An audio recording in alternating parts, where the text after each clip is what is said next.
Welcome to Ex Machina. Join us as we explore the mysteries of this world. Cryptids, monsters, macabre tales, and horror stories abound. Could they be true? Are monsters real?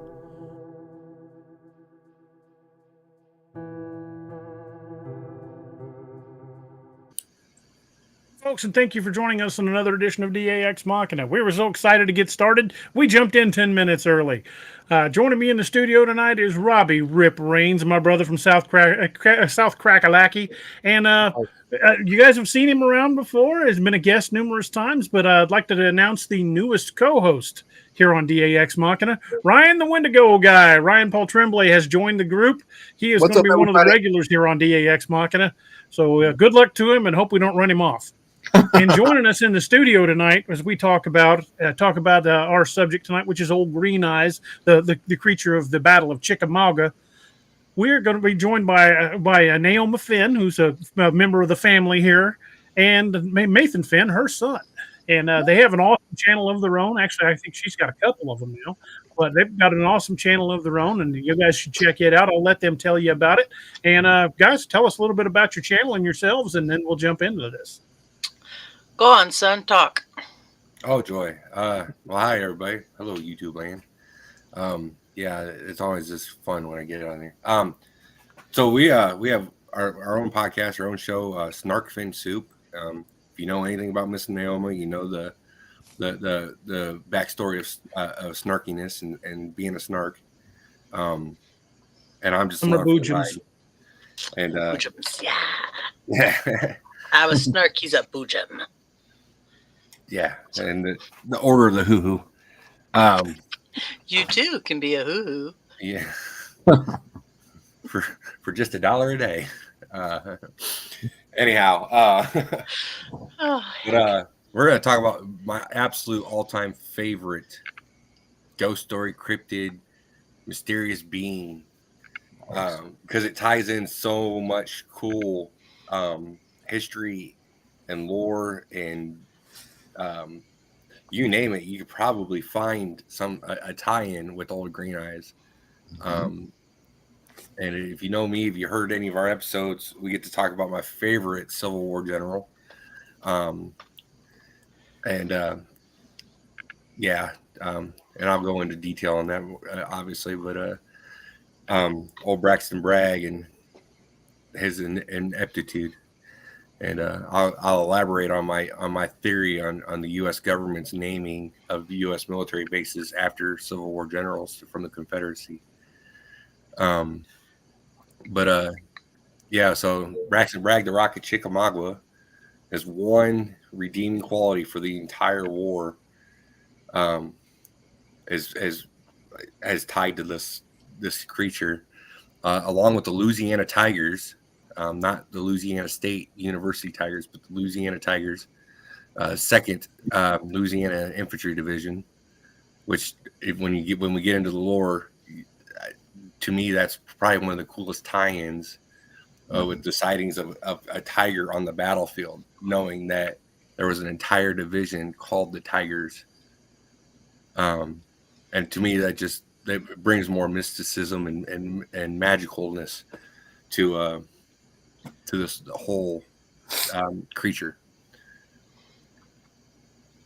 And I guess I will fill in with a little bit of the Native American history behind it and an explanation of things like elemental and whatnot, and DA will crack the whip and hold us in check, and Robbie will correct my misuse of words, and Ryan will laugh at us. So we're all good. That says Robbie, not Doc. I don't know. I know sometimes people get us confused, but that's Robbie, not Doc. Dr. 45 120. He says, was old Green Eyes a crooner in the 40s? That was old Green Eyes. Old Blue Eyes. Blue Eyes. Blue Eyes. Yeah. No, actually, there was a crooner though that was known as Old Green Eyes as well. So he Really? he was kind of correct. Huh? Who was I that? did not know that. I thought it was just Frank I don't Sinatra. even know his real name, but I do know that there was a singer that went by Old Green Eyes. So I only knew Frank Sinatra. no, Yeah, same here. yeah, you learn something new every day, folks. Cool. Maybe he was a weird creature from Chickamauga too. Maybe. Dan Hey, Redank. Possibly, maybe the war ended. Old Green Eyes was looking for a job. Someone Maybe noticed we he could sang well. That's right. And they handed him a microphone and said, "Do it to it, dude." there you go. Yep, that's my Mission theory. solved. Hey, I Well, want to tell. I'm sure with all them souls that Green Eyes absorbed, he one of them had to have a singing voice. Oh, I'm sure. Yeah, absolutely. Yeah. I'm pretty sure there was no Considering nobody the from Confederates our alone family. lost 20% of their forces in those 3 days. Yeah, there were a lot of people died on that battlefield. Oh yeah, 35,000 casualties on that battlefield. Second that is largest in blood-soaked Civil ground. War. Yeah, but with the first being Gettysburg. Mhm. all right. And of course, Gettysburg, we all know what happened there, so it wasn't much prettier than that. Yeah, that's some of the bloodiest fighting in the history of the world. Yeah. It's interesting the comparisons of Gettysburg and Chickamauga. Both battles, what happened after the battle, both those battles prolonged the war. After Gettysburg, it had Meade pressed against Lee, he could have entirely wiped out the Army of Northern Virginia, and thus probably ending the war within a couple months. And the same with the Chickamauga, had Bragg pressed Rosecrans in Chattanooga, he would have been able to split the Union in half, up through Kentucky all the way into Ohio. But because he didn't, it allowed that war. Eventually Sherman to take over, and Mad Cat Sherman. We all know what he did, and I appreciate anybody who understands that war is war, and if you're going to be on the other team, I'm not going to be your friend, and that's what Sherman did, and he didn't play politics, and everyone wanted to make him out to be some lunatic, but the man was he was tired of fighting. He's like, I'm done. Let's get this over with. But yeah, so it's interesting, those ties. I mean, granted, they're the biggest battles from in the different theaters, but just the ties. And of course they refer to Chickamauga as the Gettysburg of Georgia. Well, considering the Battle of Chickamauga was 3 days long, Right. and there were 35,000 casualties.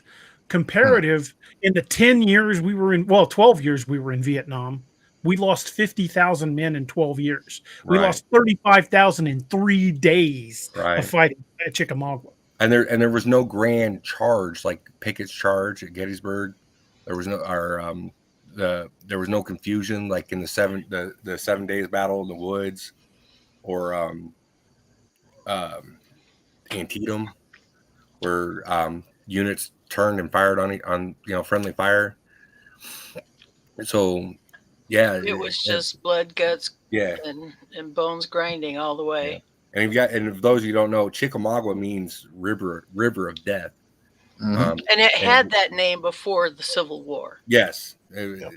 Chickamauga has been called that since that was given to it by the Cherokee people, Mhm. who became known as the Chickamauga Indians, or Chickamauga Cherokee, who actually settled in that area, excuse me, and built 10 towns in the 1770s to get away from the encroaching Europeans. And anybody from Tennessee, specifically Eastern Tennessee, will recognize names like Shelby and Sevier. And they went in and they basically annihilated those towns. There were more than 10, but there were 10 major ones. And I can't pronounce any of the names because I don't speak Cherokee, so I'm not going to try. But they were all annihilated. And interestingly, those towns all happened to be built. And again, if you're familiar with Eastern Tennessee and Georgia, that part of Georgia and Tennessee, you also know that the Roxbury Indian mounds are there, which are over 2,000 years old. And so that has been sacred ground since the mound builders. And that land was blood-soaked long before the Civil War. Absolutely. Well, I don't think a lot of people really think about it or remember how many times, especially in the first part of the war, the South could really, it would just one or two things done differently. It's even the first battle. I mean, the war could have been over so quick if certain things had just been either done differently or pushed a little bit more forward. People just don't really realize how quick that war could have went over, because it did, like you said, mate. There's things that just were that we look at and say, what were you thinking, that just pushed it on and on and on and drug it out. And then it takes somebody like Sherman to just say, you know what, piss on it. I'm tired of this. Let's get this done and over with. Somebody once told me that they thought the reason the war lasted so long was because all the generals were friends and they didn't want to embarrass their friends. And when you think about it, I mean, Longstreet and Grant were best friends. Grant was offered, Lincoln actually offered Lee the command of the Union forces. Right. And so, I mean, they all knew each other. So maybe there is a little truth to that. I just don't want to embarrass my friend over there. But, I mean, was that Hancock and I'm just going to step in here and say, ain't that some kind of, you know what, because you got these guys, we can't embarrass our friend, but we can kill 5,000 people in the process, but let's not embarrass our school buddies. I don't think so. Well, Nathan can tell you that completely without mentioning the Civil War, what kind of an old boys club the Ring Knockers Club is in the military. Yeah, I get that. We used to go to staff meetings, and and at the beginning, the big table with all the officers, you could always tell the assholes because they'd sit there and start tapping their ring before the meeting even started. Be like, you ring knocking sons of bitches! Can't stand any of you. Tell you what to do with that ring. I'm on my tangent. They needed to ban those men with those rings, like you banned a goat. Yeah. The green Cheerio. The best officers I ever knew were Mavericks.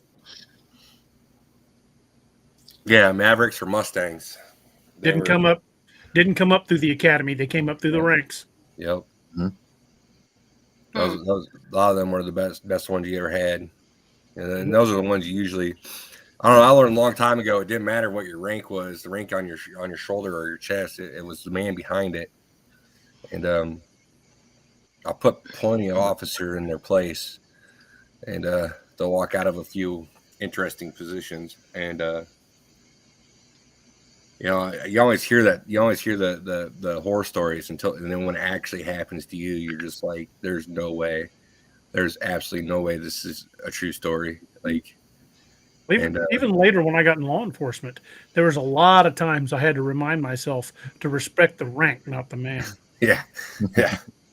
And it's crazy. I actually had a lieutenant one time in Baghdad argue with me. He had us drive down an alleyway that ended into a kill zone. And there's no reason why my whole platoon should not have been wiped out. Just by the grace of God, we weren't. And I couldn't go any further because there was a 16-foot brick wall in front of me. And I was like, my Humvee's not going to win that. And got out of his truck and argued with me. And I had literally had to drag him over 2 Humvees to show him the brick wall and ask him how we were going to get through. And all he could tell me, well, it's not on my map. I was like, well, I'm shocked he could read a map. It's the reason there's a Let me draw it on there for you. Yeah. Let me add it. But and the worst part was we knew that wall was there because 3 days earlier we were out pulling security for the engineers who built that wall. It's like That ain't on your map. It's brand new, you dumbass. yeah, right? We could bitch about senior officers all night. Let's talk about green eyes. Yeah. So So what happened, Bear? He's Bear to me, guys. I'm sorry. I gave him that nickname at birth. He's always going to be Bear to me. well, and When he was a baby, that's what growled like a Mothin bear. means. If anybody's wondering, Mothin means bear in Old Irish. Well, you're gonna get called Bear by Mama. That's So, fine. tell us what exactly happened on the battlefield where Green Eyes was concerned. Okay, so again, all right, let me get you started. So Battle of Chickamauga, it's I believe Rosecrans trying that basically what it is was the Union was trying to take Chattanooga. Rosecrans had pushed down out of Kentucky, actually from a battle not too far from where I currently live. They pushed down and they were trying to take Chattanooga. Chattanooga was at the time was a huge railroad hub that supplied the Western Confederacy, and the Union knew if they could take Chattanooga and control it, they could stop supplies going to places like Vicksburg, Corinth, on and down to down in New Orleans, and so they pushed. And Braxton Bragg, who to me is by far the worst general the United States has ever had, Confederate, Union, or otherwise. The man was a moron. Ego played huge roles in how he screwed things up. And but Chickamauga is his one redeeming battle. It's his one effort. And but if you look at who worked it in his corps under him, you have guys like Longstreet, who Longstreet was probably one of the finest generals of that battle. And Longstreet pulled his butt out. And so you have this battle, like we said, 35,000 casualty. It's like a 1.2 out of 5 casualty rate. So basically 1 out of every 5 soldiers is dead or wounded. So the carnage has got to be unbelievable when you look at it. But you have it's the 2nd Louisiana Infantry. They're known as the Tigers, and that's where Louisiana State University gets their nickname. And so all you liberals who are like, oh, we got to get rid of the southern things. Well, why don't you look at Louisiana State? They're named after a Confederate military unit. And so that goes, the former Fort Bragg was named after Braxton Bragg, obviously. Now it's Fort Liberty. But I've long thought that they looked at these bases, and if you look at the 3 big bases that the names got changed, Bragg, Benning, and Hood, all named after horrible, awful officers. And I always thought it was some history buff guy who said, you know what, I'm going to remind the Confederacy of how bad their officers are. I'm going to pick our bases that are going to be of the utmost importance, and I'm going to name them after their worst officers. John Bell Hood was awful. John Benning was really useless. He actually really was just a quartermaster throughout the whole war. So what you're saying is the Union named bases after Confederate officers to remind the Confederacy that the Union is in charge. Pretty much. Wow. That's my theory. I mean, I don't know for sure. I'm sure. I'm Battle sure notwithstanding, let's talk about Green Eyes. Yeah.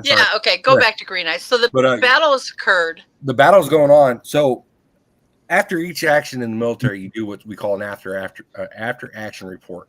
We've been doing after action for the United States since George Washington was a captain in the militia during the French and Indian War.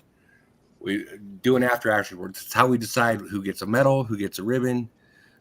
It's how we know our casualty rates are dead or wounded. who's got to write a letter home to some poor chap's mom and dad. We do these after action reports. The coolest thing about these is these after action reports from Rosecrans and other Union officers. They mention a being on the battlefield searching through the dead. Green eyes. They describe Green eyes as we do today. Scraggly looking, long hair down to his waist, thin,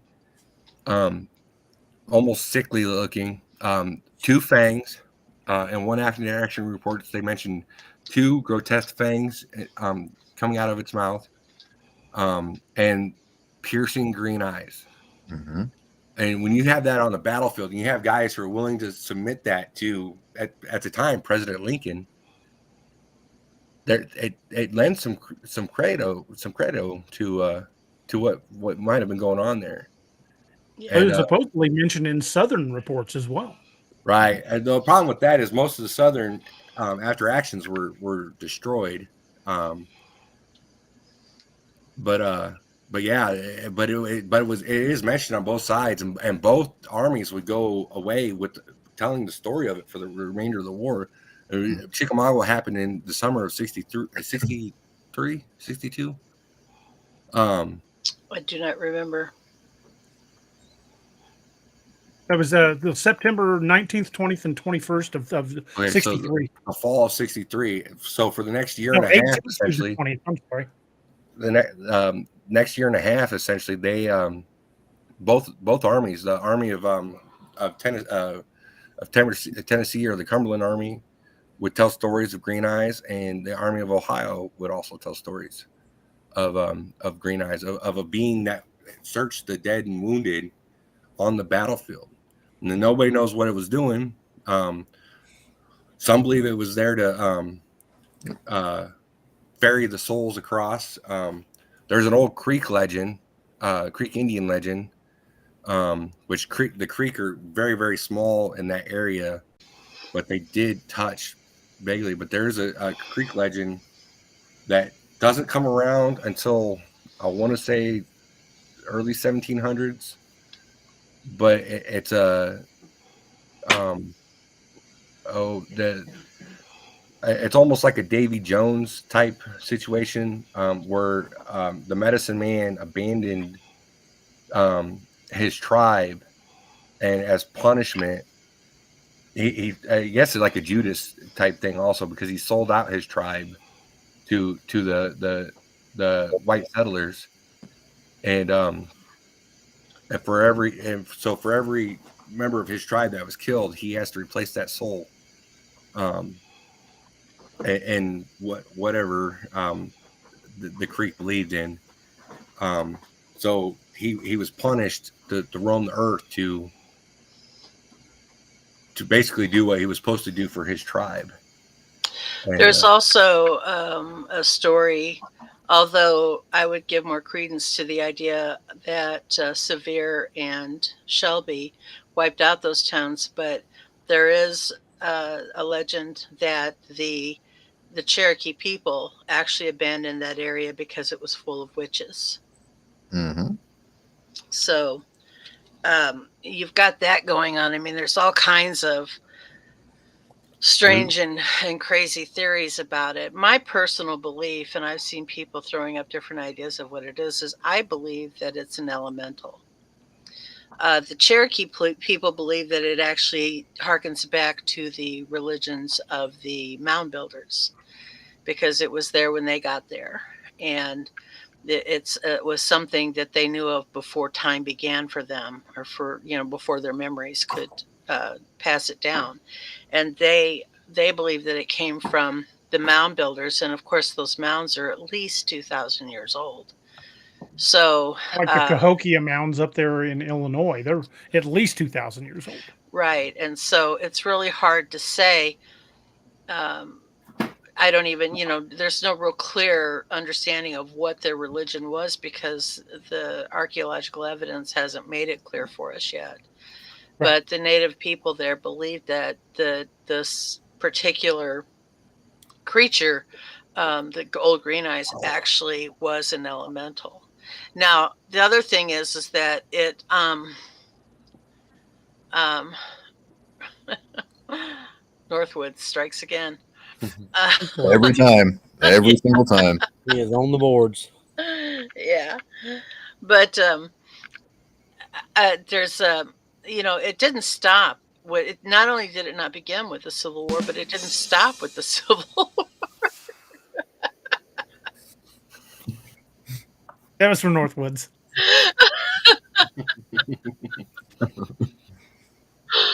Alrighty then. um, it the and I think it was an elemental. I so and if you understand the whole elemental thing, you've got earth, water, air, and fire, and um, I wrote it down because I can never remember the two people. The earth, water, air, and fire comes from yeah, and I can't even read it. The Empedoclean factor or aspect, Empedocleus and Empedocles, I don't know, some Greek guy, and that's where we get the earth, water, air, and fire. But according to another Greek guy whose name I'm not even going to try, there's the other. There's the gnome, which is the earth, the undines, which is water, the sylphs, which are air, and the salamanders, which are fire. And each of these has different powers. The gnomes actually have the power of they can walk through rock like we would walk across a room, but they're meant to be protectors over underground mines and caves and treasures there. And the sylphs have the power to that's the air, and they have the power to control the airflow. And the undines are like a mermaid type creature, and God only knows what their power is. And of course, salamanders are rebirth, because they're like a phoenix. They go into the fire and they're reborn. Mm-hmm. And I think that the the element or the old green eyes is the type of gnome or earth elemental. I think that it's a protector, a guardian of, of, of something that's there, probably the bodies in the mounds. And I think that that's what I mean. I That's my theory. Whether or not, of course, I'm just a redneck girl from out in the woods. I don't know shit. Well, while there certainly are a lot of supernatural elements to it, there are also a lot of descriptions of people that have had sightings in that area that are very Bigfoot-like. Mhm. Yes. And there are a number of cryptid sightings, including my own, where the cryptid had green eyes shine. So we've got a lot of different variables here. Is it supernatural? Well, that looks like there's supernatural elements to it. Is there a cryptid connection? Well, there could very well be, because that area is rich with cryptid sightings. Eastern Kentucky, Eastern Tennessee, that area, especially anything in the Appalachian Mountains, is just rife with cryptid sightings. So, what Yeah, no, right. exactly is going on in there? Another thing could be it could be some spirit, a ghost or a demon and that part of the country is rife with those types of tales.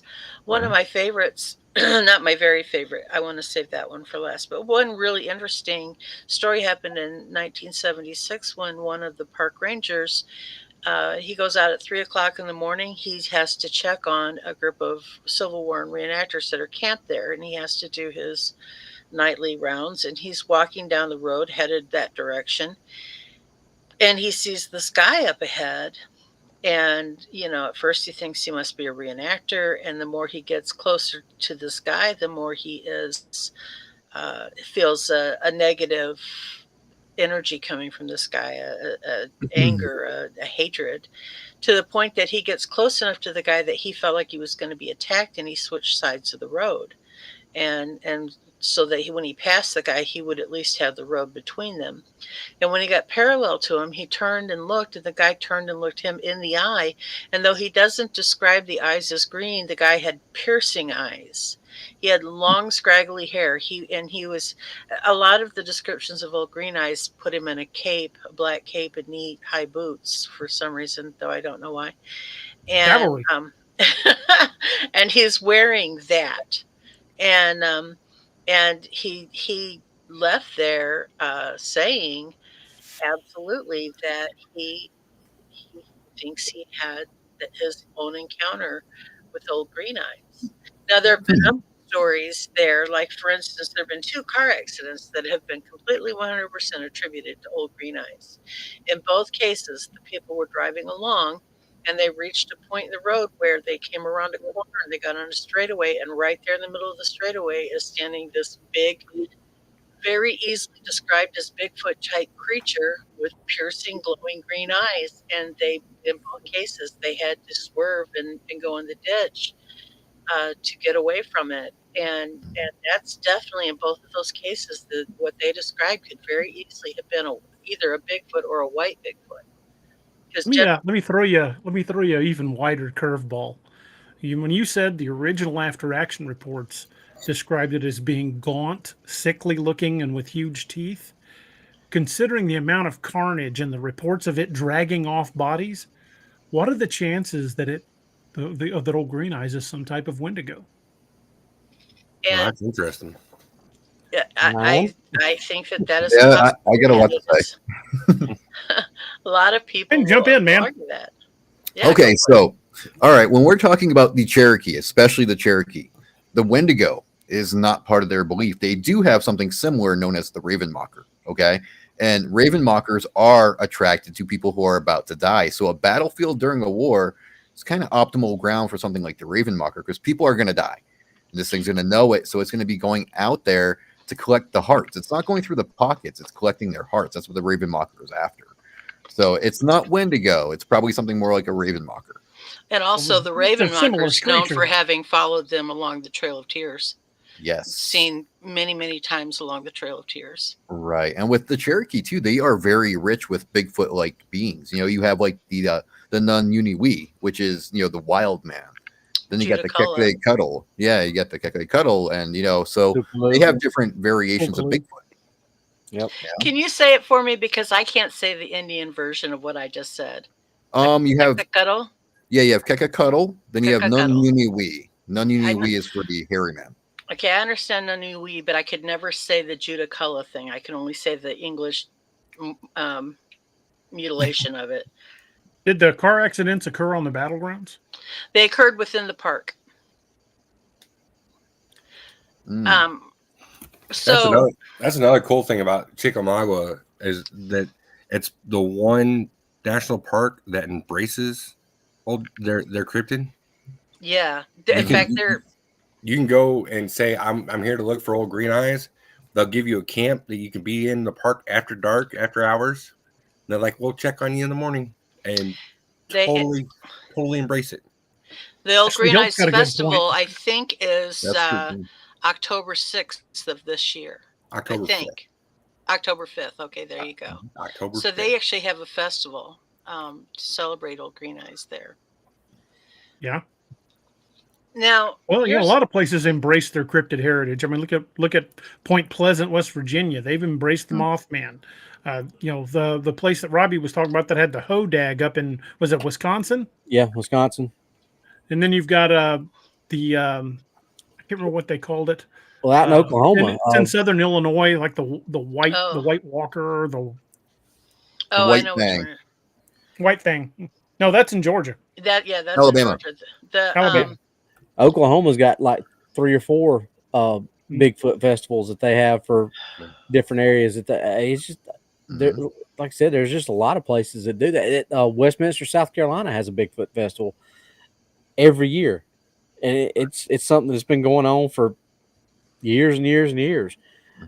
It's places that you would just not think of, that just they're maybe not hot spots that are like the places we talk about, like, you know, Washington and anywhere in the Pacific Northwest and things like that. There's these places that embrace that, whether it's to, to put them on the map, or it's just that's just how they are. You don't know, but there are these little small towns that have stuff like that, and they just, hey, this is who we are. With all these possibilities, what do you guys think it is? What do you think the creature at Chickamauga is? I think it's an elemental. Could be Nathan? a Plaganok. So you think it's like a type of Plaganok in a way? I think he's an escort. There you go. Like a every warring faction in History of Man talks about a battlefield escort. The Valkyrie, the Spartans had one. I can't remember what it was called, but I believe that it is a Cherokee, essentially a Cherokee farrier, battlefield farrier of souls, like Charon, the boatman. And to make sure that those who died in battle, or make sure they get put on the duty roster in heaven. They cross over. Right. And that's what I think it is. And the old joke that, once the soldier dies, he's got to pull his first 24-hour CQ duty at the pearly gate. Got good news and bad news. The good news is there are guards in heaven. The bad news is you got fire watch tonight. Right. And what do you think it is?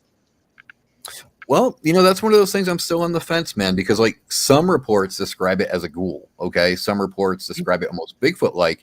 We're kind of skipping over one of the topics too. Some people actually report it as a dogman-like creature. Okay. Mm-hmm. And again, with the Cherokee, you have the Ulanga Dagala. Okay. The spirit with knife teeth.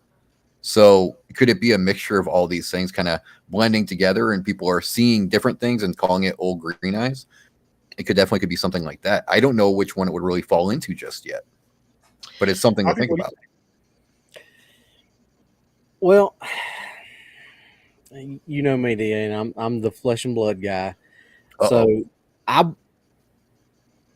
don't believe this is one particular thing that people are saying. I believe that there's multiple things that are going on out there. And anytime you get something as intense as these battles, it is intense and bloody, there's things that are going to be happening. There's energy that's going to be released. So you don't know what that is bringing. But also what you got to look at is this going to bring natural predators to the forefront too. So if it is a dogman or if it is a Bigfoot, they're going to be there just because fresh meat. Exactly, fresh meat. So what are people seeing when they're in this battle and things are going on and they see something like a Bigfoot or a dogman come out? They're going to, DA, you and I both know, and Nathan, I'm sure you know from being in the military, when people are under stress and they see something like that, it's going to be all over the scale, what you describe and what you see and things like that.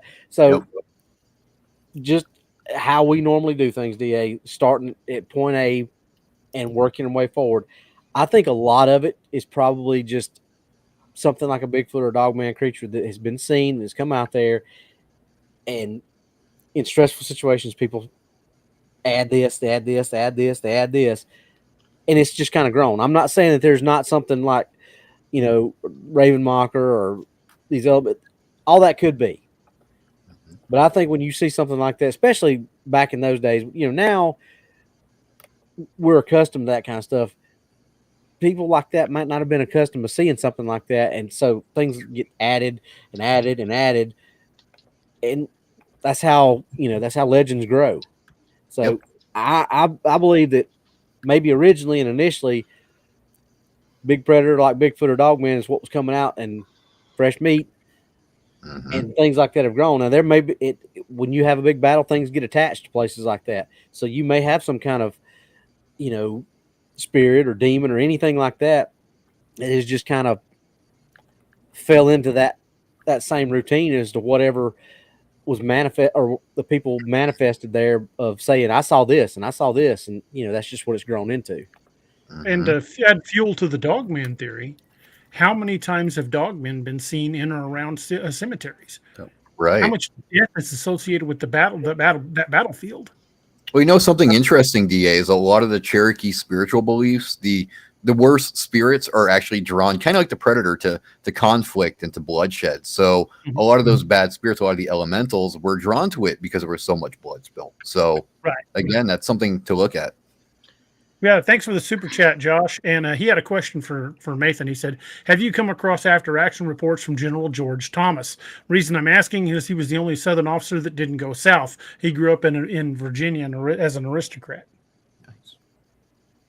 Well, I don't think I've seen General Thomas's reports from Chickamauga. I've seen them from Battle of Paducah, and which at the time he wasn't a general. I think he was a colonel. And then there's one other battle I think I've read a report from, and it's so hard to remember. I hate to be that guy, but I get bored, and I have friends who still are tied to certain organizations, and I, in the middle of the night, talk them into sending me stuff I'm not supposed to read.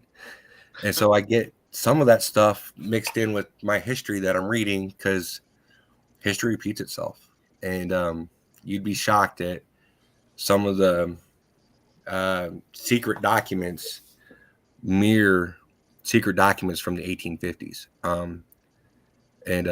So I don't want to say, yeah, I remember reading this, but I know several Thomases too. So like, I could be putting something that a Sergeant Thomas, who was a good friend of mine, wrote to General Thomas, which very different people, because I'm pretty sure General Thomas was an old white guy, and the Sergeant Thomas I know was as black as the midnight sky. So very different people, I'm sure, but and I'm probably not related at all, nonetheless. But so yeah, but yeah, as far as Thomas goes, he's actually an interesting character. He decided to say, and he's not the only one.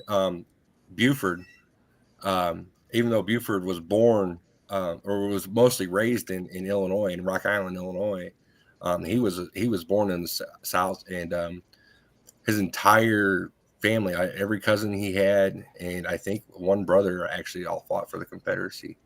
And you know anything about Buford? He's the man who basically dictated the Battle of Gettysburg, where it was fought, how it was, and how the first day and a half went.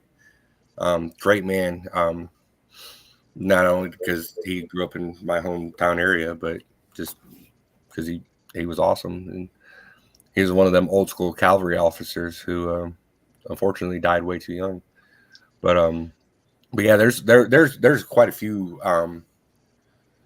Southern born generals who were Unionists. And contrary to popular belief, that most Confederates were not pro-secessionists. And of course, most people, a lot of those guys, especially Colonel Lee, hated war. They saw what it was like in Mexico, and I like to think that's why Bragg did what he did at Chickamauga, why he set up on Snodgrass Hill, fought an offensive defensive battle, which, if anybody knows anything about those kind of battles, you're going to maximize your casualties. But Bragg was at from the halls up Montezuma during the Mexican War. Sorry, you got to tell your history somewhere. But Can I? I don't mean to cut you off. Go ahead. But I do want to tell one other story about Old Green Eyes that I found utterly fascinating. Now, I want to preface this by saying that I found this particular story in a thread. And it was when I first started researching Old Green Eyes, so it was probably 3 years ago now. I really couldn't ever tie any particular missing person to this, any reports specific, but I found the story so fascinating that I think it's worth telling, and it's up to you guys whether you want to believe it or not. There were some people camping, not necessarily on the site, but they were very, very close to it in the woods, probably bordering it. And they were a group of friends sitting around a campfire talking and surrounded by woods, having your typical, night around the bonfire, talking, having a good time. And one of them happened to look off into the woods, and he started to see what looked like two little, very small green pin lights. And as he stared, they began to get a little bit larger and a little bit larger, and he started pointing them out. And everybody eventually around that fire was focused on those little green pin lights that became bigger and bigger until they looked like two enormous green eyes. And everybody around that campfire said they just felt like they almost were put into a trance. They were so mesmerized by these eyes, and they couldn't stop staring at them. And they couldn't move, and they didn't feel like they could talk to each other. All they could do was stare at these amazing green eyes. And then the eyes went out, and everybody kind of snapped to. And when they looked around, one of their friends was missing. And they said he's still on a missing persons report to this day. He was never found. So just to add a little more spice to the soup, what do you think about that? Wow. Sounds like one of your missing 411 cases. Mm-hmm. They were there 1 second and gone the next. Yeah. Presto changeup. Yeah, and while everybody's focused on a pair of eyes, this one person just seems to have been yanked out of the circle. Wow. So was there two of them? Sorry. Was there one that as a distraction and the other one sneaking around behind them? And Yeah. Mm. So, and that's always been sort of my favorite because it's not one that's told often. I've never been able to confirm or deny whether somebody was just, trying to impress everybody. But at the same time, there are certain aspects of the story that have been linked to, as DA said, missing 411, or even tales of people having been hit by infrasound. Thank you. And, I think of the bike rider who was riding, who was mountain biking, and he got ahead of his friends, and he began to feel strange and lost, and he kind of lost himself. And when his friends finally caught up with him, he was standing beside a river taking off his clothes, and they thought, oh, he had soaked himself, but his clothes weren't wet. He had just begun to undress and was folding his clothes up. And as soon as he saw them, he came out of whatever it was he was in, but he had no explanation for why he'd been taking off his clothes. He wasn't suffering from any form of hypothermia. He hadn't gotten into the water and gotten wet. He just was standing there undressing. And that was not here. That was out west where that happened. But dogman didn't want to open the wrapper. He was having to do it himself. There you go. But my point is that there are similarities that make me have to at least question it. Yeah. Somewhere in Washington. There's another story about Chickamauga where a young man in the 80s had borrowed his brother's truck and was the boy was from Tennessee, but the girl that he was dating was from across the line in Georgia, and he cut through Chickamauga Park, and when he got to around Snodgrass Hill, which is where most of the sightings take place in Chickamauga, he remembers seeing eyes in the tree line, and he swears it jumped on the hood of the truck, causing him to crash. But the damage of the vehicles was a front-end collision as he woke up into a tree. So maybe green eyes there just made him lose control and drive into a tree, put it in his mind that green eyes that was attacking him was jumping on the truck. So I always found that one interesting, like, because we do know that stress can change what you see and think, and but if this is truly a supernatural being, I think it can make you believe whatever it wants you to believe. It's kind of like the sirens drawing people into the rocks. I mean, yeah.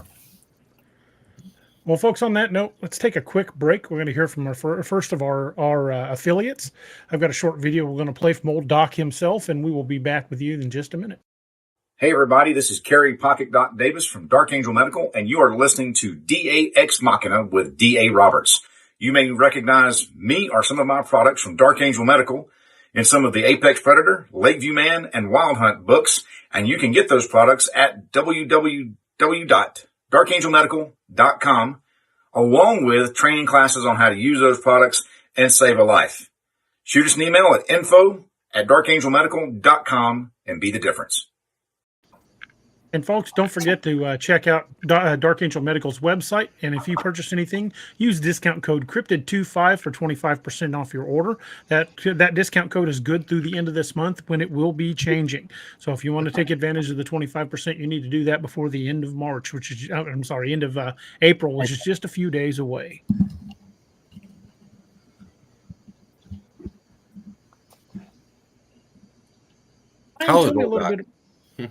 Ryan, tell me a little bit more about the Raven Mocker. I'm intrigued by that. Okay, well, according to legend, it shows up when there's going to be death in abundance or even small numbers of death, and the Raven Mocker sets out to eat the heart of the person who's going to die. And what it will do is it'll torment the person that's going to be its victim. It'll be in this person's nightmares. It'll have them seeing it wherever they go. And it actually is just like it's omnipresent when they're dying. It's always there. They always see it no matter what. And upon their death, that's when the Raven Mocker comes into the real world to feast upon their hearts. So it's one of those things where it's as terrified as the Wendigo is by the Algonquin and the Cree. But the reports that were coming from the battlefield of Chickamauga, it was carrying off bodies, not just taking their heart. Well, I mean, that could be a Bigfoot in that case, because you got different variations of the Bigfoot in Cherokee legend. And in some tellings of the tale, the Bigfoot were extremely territorial and, soldiers fighting it out on their turf. I don't think Bigfoot's going to take too kindly to that. That's why I think you're not going to pass up a free meal. Right. I mean, you see, it was multiple things. I don't think this was one entity doing everything. Yeah, I agree with Robbie. That kind of carnage probably attracted a great deal of. Yeah. Mm-hmm. I mean, realistically, you could have had Bigfoot, Dogman, the Raven, any of these things. Chupacabra. All could have been coming at different times because you that battle. How long did it last? Like 3 or 4 days or more. 3 days. Mm-hmm. 3 days. Yeah. I mean, 3 days and 35,000 casualties. Yeah. So. That's a lot of food, man. There was natural predators for miles. There were natural predators, I'm sure, coming in too, like bears, wolves, things like that. Ravens are attracted to battlefields. So, for people to see one specific thing that was doing all this, if it was just one specific thing, then it had to be something supernatural, because there's no way one single creature is going to come in and do the things that have been talked about. So I think there's, you see a Bigfoot come in, you see a Dogman, whatever, and like I said, we start growing. Well, look at you want to look at something that's similar to that number of that much carnage, but in a totally different type of arena. When the Indianapolis went down and so many men went into the ocean, there were sharks. There was a feeding frenzy for sharks, but I guarantee the sharks weren't the only predators there. No. Well, and there for years, it was, said that was all great whites. Now that, the research is coming out, more than likely that was mostly oceanic white tips that were responsible for just about every single casualty. You probably had some tigers in there. You probably had had a few great whites, but overall, the shark that they say now is responsible for probably 90% of those deaths was oceanic white tip. Yep. So, but for years, let's pin it on the great white. So same thing here. Oh, for years it's just one thing. Let's pin it on this one thing. But there's probably way more than just one thing people are seeing. And if somebody was near death, a bear could even look like something like this too. So there's probably a lot of misidentification in a lot of this stuff too. Well, I mean, there are reports where they say that old Green Eyes looked like a tiger. So, like I said, it could be a number of things just, being blended together, and we can't pick one out. True. Mm-hmm. It's kind of like the missing 411. I don't think there's any one answer for what's causing all of that. No. I think that there's a great deal of cryptid involvement, but I also think there's some other elements that we don't understand. Some of those cases with a missing 411, they went missing under such strange circumstances that you got to go scratch your head and go, I don't know what the hell could have done this. There you go. Well, yeah, that's the thing. When you start looking at, like you said, looking at the missing 411, and we always say missing 411. That's what we always use. But we said it how many times? Pilates has got a specific formula that he pulls from. Mm-hmm. Those are cherry picked. Nothing wrong with that, but he has a specific formula that he looks for. What's out there that is probably a lot of the same thing, but just doesn't match his criteria, that is off by one or two things that probably is the same type of situation that we just don't even hear about because it doesn't match his criteria. Well, the number of missing 411 cases that he profiles is actually just a small percentage of the number of people that go missing in national parks. Mm-hmm. It's kind of like if you look up, FBI statistics and you looked up murders in the United States, but then you only, looked at a specific category like people who were killed with a claw hammer. You're going to get a very different percentage point than you would if you looked up just complete, all murders in the U.S. So, when you narrow it down and look for very specific things, you overlook a lot of things that would fall into your radar. And just like we said, you throw the transient population in there that doesn't get reported, that totally morphs that number. I mean, you can't even fathom what that number would probably be like if you knew what that even was. And there's no way to even know that because there's nobody reporting them missing. I looked at a I won't mention them by name, but everybody knows the organization from Finding Bigfoot. I looked at their database, and if you look at the county where the Battle of Chickamauga was fought and the surrounding counties, there are a ton of Bigfoot sighting reports in that small area. Yeah. And that's just Bigfoot. That's not if you take into account dogman sightings or if you take into accounting, and there's even been rake sightings in that area. The Appalachians are a very creepy, almost nexus point-like place. The Appalachians tend to attract a lot of things. Naoma's theory of an elemental or Mathan's theory of a guide spirit, they could all be right. Yeah, I think the biggest mistake we always make is in trying to establish a single cause for things that are similar but not exactly alike. Absolutely correct. 100%. I just don't think you can sit there and say, oh, this is this and this alone.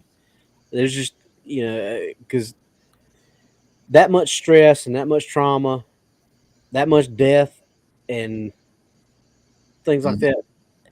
What one person sees and the other person sees are probably going to be described completely different.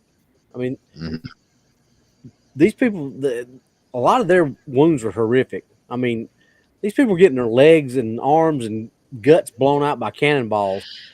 And a lot of times they were still alive for probably, a couple of hours after it happened. I mean, you imagine the amount of trauma and what, if you saw something like a Bigfoot coming at you and you were able to give that description before you died, can you imagine if you're sitting there with your leg blown off with a cannonball with all the adrenaline in your system and all the pain, everything that's going on? I imagine there's a lot of different. Well, I can't tell from this map because it's not that precise. But if my recollection of where Chickamauga is at on the map, it is not far from the intersection of no less than 6 ley lines. Wow. There we go.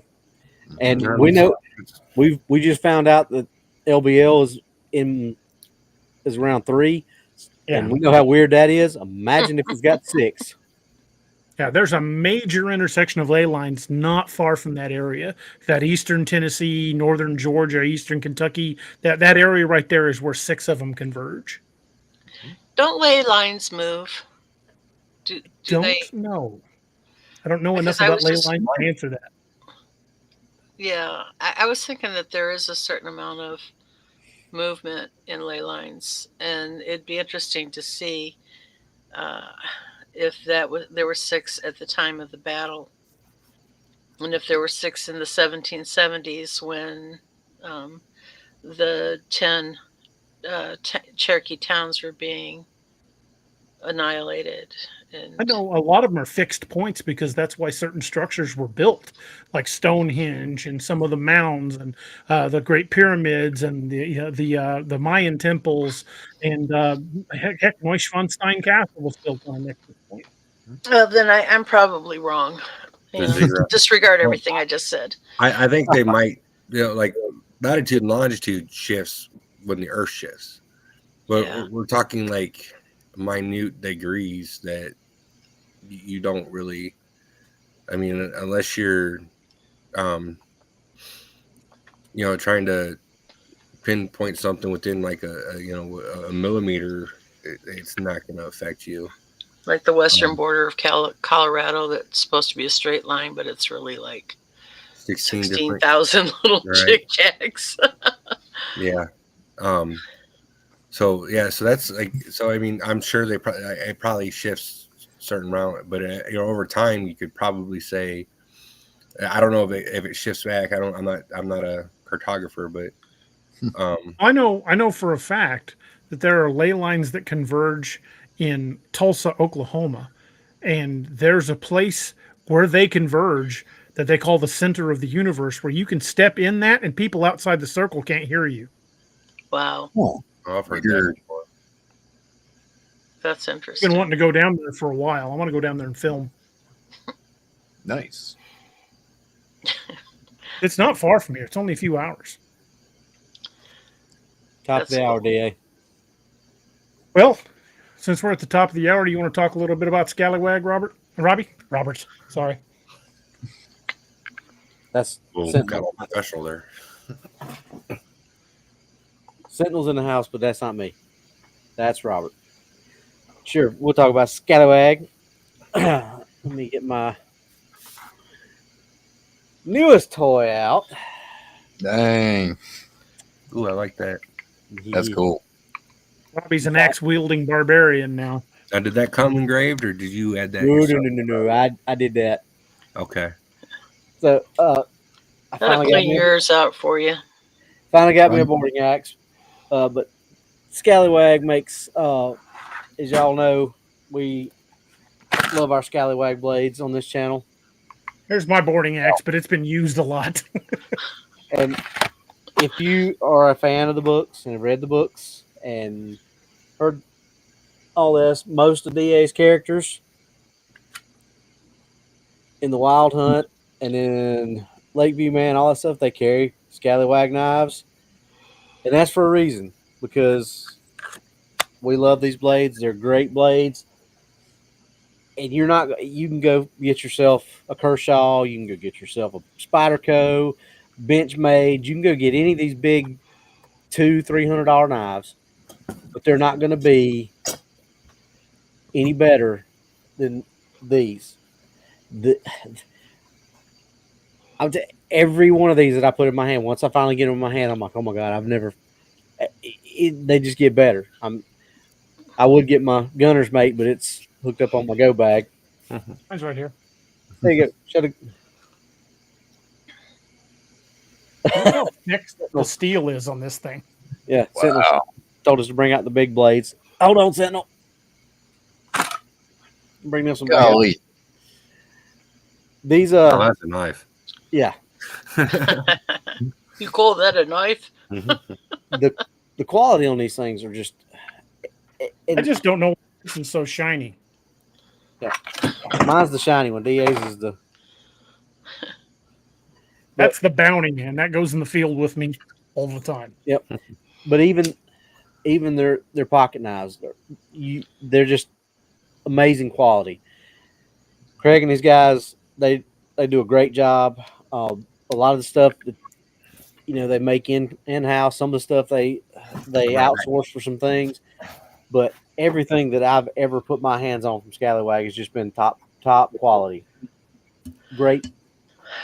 And some of the I'm a knife freak. I've got probably no less than 150 to 200 knives. If I see a cool knife somewhere, I'm gonna buy it just because hey, that looks cool and I want that. I might not necessarily need it, but I'm gonna buy it. These, I don't have any favorite knives over my Scallywags. I have that same fascination with shoes. Don't say that I can understand that one, Elma, but I can understand the knives. But Robbie's going to get a visit from Goatman now. I'll let it pass because it's you and you're awesome. It says Goat Man. I think of Jim Brewer from Saturday Night Live. No, he's going to show up at Robbie's house and be like, that's a mighty nice axe you got there. So Let him come. Very nice axe. Bring him on. So, anyway, head on over to Scallywag Tactical. Check out the blemish blades. They're making room for some new blades, so you're probably going to find some pretty good deals. Use code DA Roberts 10 at checkout. Normally that gives you 10% off, but that's going to give you 20% off now because they're giving all of our for the next few days. For the next few days to the end of April. Just the same thing like it was with Dark Angel Medical. You got that extra. Now this still stays 10% at the end of April, though, right? It's just they take off. Yes, it'll stay 10%, but it's 20% till the end of April. But they'll stop giving you that extra 10% at the end of April, and it just goes back to 10%. So you can get yourself a pretty good deal. Pretty good deal on this one right here. So, and Ryan, as a welcome to the show gift, I've got you one brand new. Oh wow! Thank you, I appreciate that. Ooh, what'd you? I need to get your address for me, and I'll send it to you. Which one did you get him? Well, I'll show you. Show us. Show us all. Oh, ooh, you got a Jolly Roger. Nice. I'll be carrying that around with me, that's for sure. You got these right here, Ryan. Oh, nice. All right, I can pop that out. Be like, not today, Skinwalkers. There you go. See. So head on over. Get the blade blessed. Head on over. Check them out. Oh, William. And if you want any little special things on it, DA knows a guy. Yeah, get hold of Robbie. Because DA's got a few of them that got some little extra things on them. I do. So check them out. Tell them we sent you. Not going to go wrong. Get yourself a Scallywag. And that's all I got to say about that. Run, Robbie, run. Robbie, don't run. Unless he's being chased. I'm right there with you. I'm right there with you. Even if he's being chased. Robbie and I are those idiots that will turn and stand our ground. We don't run from things. Unwise, good sir, unwise. I'm too fat. But it works out for me because then I don't have to run. I can walk out at my leisure. We're old, we're fat, and we don't care. Oh, okay. I'm old. I'm old. I'm heavy, and much like the guy on Dog Soldier said, I'll probably just give it the shits anyway. Spoon. I hope I give you the shit. Good impression, Robbie. Good impression. Linda Bergman is absolutely correct. Me and Robbie both will be featured on the Woodwalkers show tomorrow at 1:30 p.m. Central. So, guys, set your calendars. Me and Robbie will be joining them as we're talking about all sorts of weirdness and mayhem. Cool. Yes, awaiting we're arrivals. Jumping back to Old Green Eyes. Of course. So let's Before take DA. If I can find them, I'm going to send you my regimental cross sabers. At least give you a number on them. I'm regimentally affiliated with the 7th Cav. So. Oh, cool. Well, these are a reproduction for reenactors. Okay. Yeah, they back before they ever put any numbers on them. Oh, yeah. And these are on with a magnet. I don't want to punch holes in my leather hat, but I would love to have a set of those sabers. So, I think you got a set of mine, don't you, Ma? I don't think I do, babe. No. Well, it's funny that you would send me something with the 7th on it because, while my family is not related to Custer, we were supposed to be second cousins with the Keoghs. Okay. So allegedly, we had a family member at the Battle of Greasy Grass, Miles Keogh. Fascinating. In fact, it was Keogh's horse was the only survivor of the battle. The horse they called Comanche. Wow. Damn good fighter. Wait a minute, I thought that guy from F Troop survived that. Corporal Only Agarn. because he went the wrong way. I need to get me one of those hats so I can flip the front brim up like Agarn. There you go.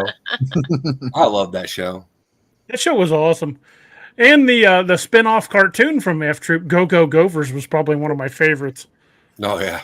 Anybody that's read any of the Apex Predator books know I reference the Go Go Gophers theme anytime the Mohawk twins get involved.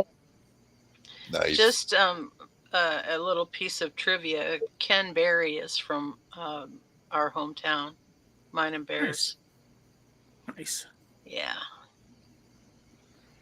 Which coincidentally is where Buford lived from 8 to 18. Cool. Very cool. Lots of fun people from there. Mm-hmm. Like me. Back to green eyes. Eyes that are green and glow. I wanted to tackle, just for a minute, let's tackle the cryptid side. Look at the sheer number of cryptid reports coming out of there. So, considering that, the reports, after action reports, as you mentioned, described, different things in different reports. You've got some that described something very ghoulish. You had something, that described something that sounded very, very like demonic, like something just literally hovering over the battlefield. Some of the soldiers on both sides claimed it was the spirit of somebody who had lost their head and was searching for their head over the battlefield. So there's a lot of different stories about what old Green Eyes is. But if there were cryptids in the area, and there were 35,000 killed, you think they wouldn't be taking advantage of that smorgasbord? Was Chickamauga where the Angel Glow occurred, or is that Shiloh? Actually happened on several battlefields. Okay. I'm glad you brought that up, and I'll let you describe it for everybody, because Angel Glow is very fascinating. That's like we could do a whole show on that. Oh yeah, like what Angel Glow was, they occurred during the Civil War. Post battle, soldiers noticed dead and wounded soldiers in the field literally glowing from their wounds, and I think they discovered it was a bacterium, and those who were alive, who were glowing, survived. Fewer amputations. Survivability rate went up, but they noticed them glowing in the dark at night, and I mean, obviously in dark at night, whatever. I didn't know if it was that common of an occurrence, but I do know that it had to be fall, and it had to be the ground had to be cold and wet. I believe it was described at Chickamauga. And there was another one I think was fought in Louisiana, and I'm trying to remember the name of the battle. And I think the second Battle of Bull Run may have had it. Okay. I know about the one in Louisiana a little bit. Yeah, it was reported on several battlefields, but like you said, it had to be under very specific criteria. Yeah, it's really interesting, and it's kind of like I remember back in like 04, 05, they were talking about reintroducing using maggots on combat wounds to eat away dead skin, and I guess I kind of always attributed that Angel Glow to that, to the same idea of the maggots. But first they had to take the little maggots and put them in little bathtubs and scrub their little underarms and clean them off and. Well, there's still places that do use maggots in treating wounds, but they're grown under laboratory circumstances, so they're completely sterile. But there are places that still do treat wounds. The little sterile showers for them. Little tiny shower caps. Well, just Or to run get the little right? N95 mask on them too. Doctor. Did you imagine all them shaking hands like that? Spies Like Us reference, huh? Yeah. Oh my. Anyway, And doctor. Man. But yes, I mean it, and if you include the angel glow, and I know that there's reports. If you don't know artillery, during the Civil War, there's actually different types of artillery, but the one that was most used is called, we call it grape shot, and basically, and that's a horrible thing. Think of a shotgun on steroids. Most grape shot are 1 inch in diameter, and average load during the Civil War was 30 balls. So imagine 31-inch metal balls being shot at you at a couple hundred miles an hour. But there's reports of guys being hit with grape shot surviving up to a week being untreated.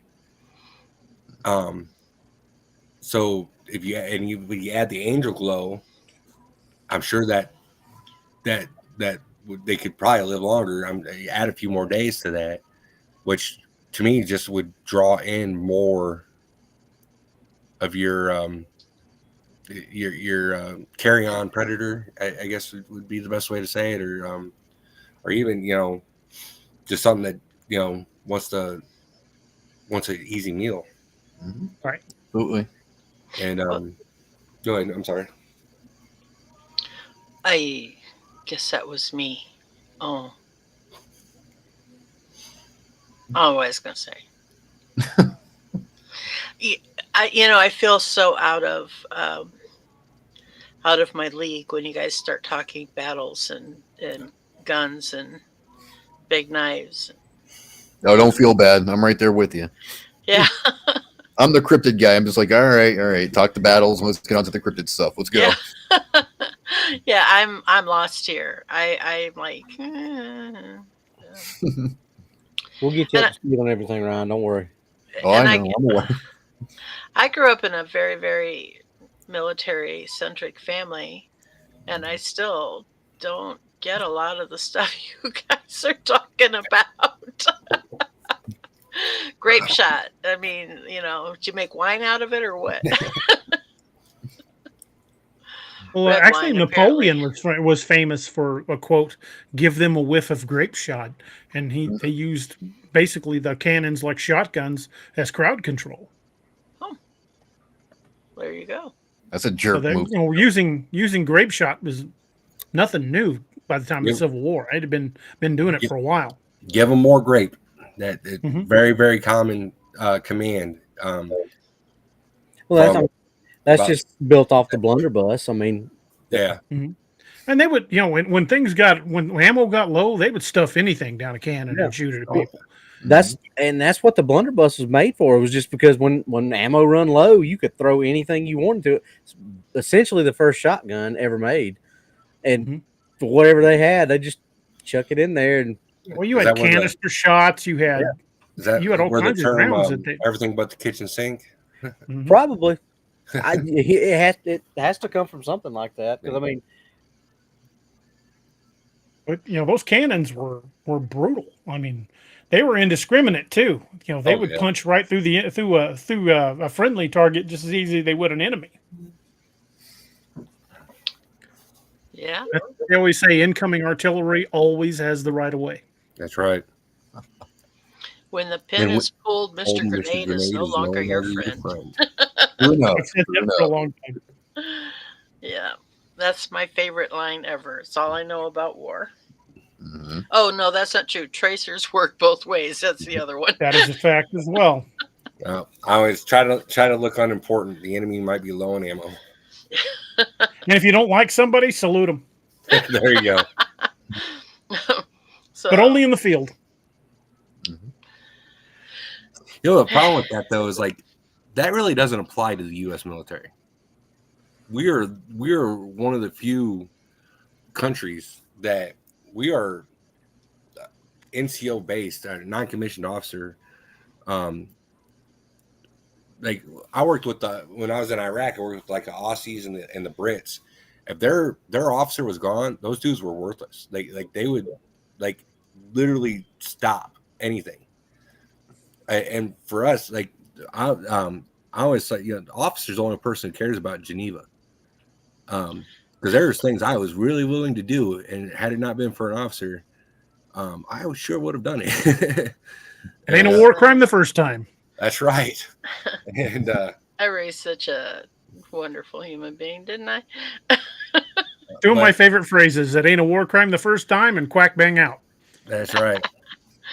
Anyway, back to Green Eyes, boys and girls, boys and boys. I think Robbie was saying, or actually, it was Ryan that brought it up. Somebody had described Dogman, somebody described Bigfoot, but that much carnage would have brought in every big predator for miles. The smell of that amount of blood would have brought in everything. So, like we were saying, it's very likely we're talking of multiple different creatures in the area. You ever seen a bear with mange? Yes, I have. They're pretty bizarre looking. And they that kind of fits a few. There's chimpanzee with alopecia. Yeah. They had one at the St. Louis Zoo. It looked like a wrinkly old man laying there. But yeah, I always wondered, maybe if a bear with mange was on the field. Could be. That was my point. I mean, there's no telling what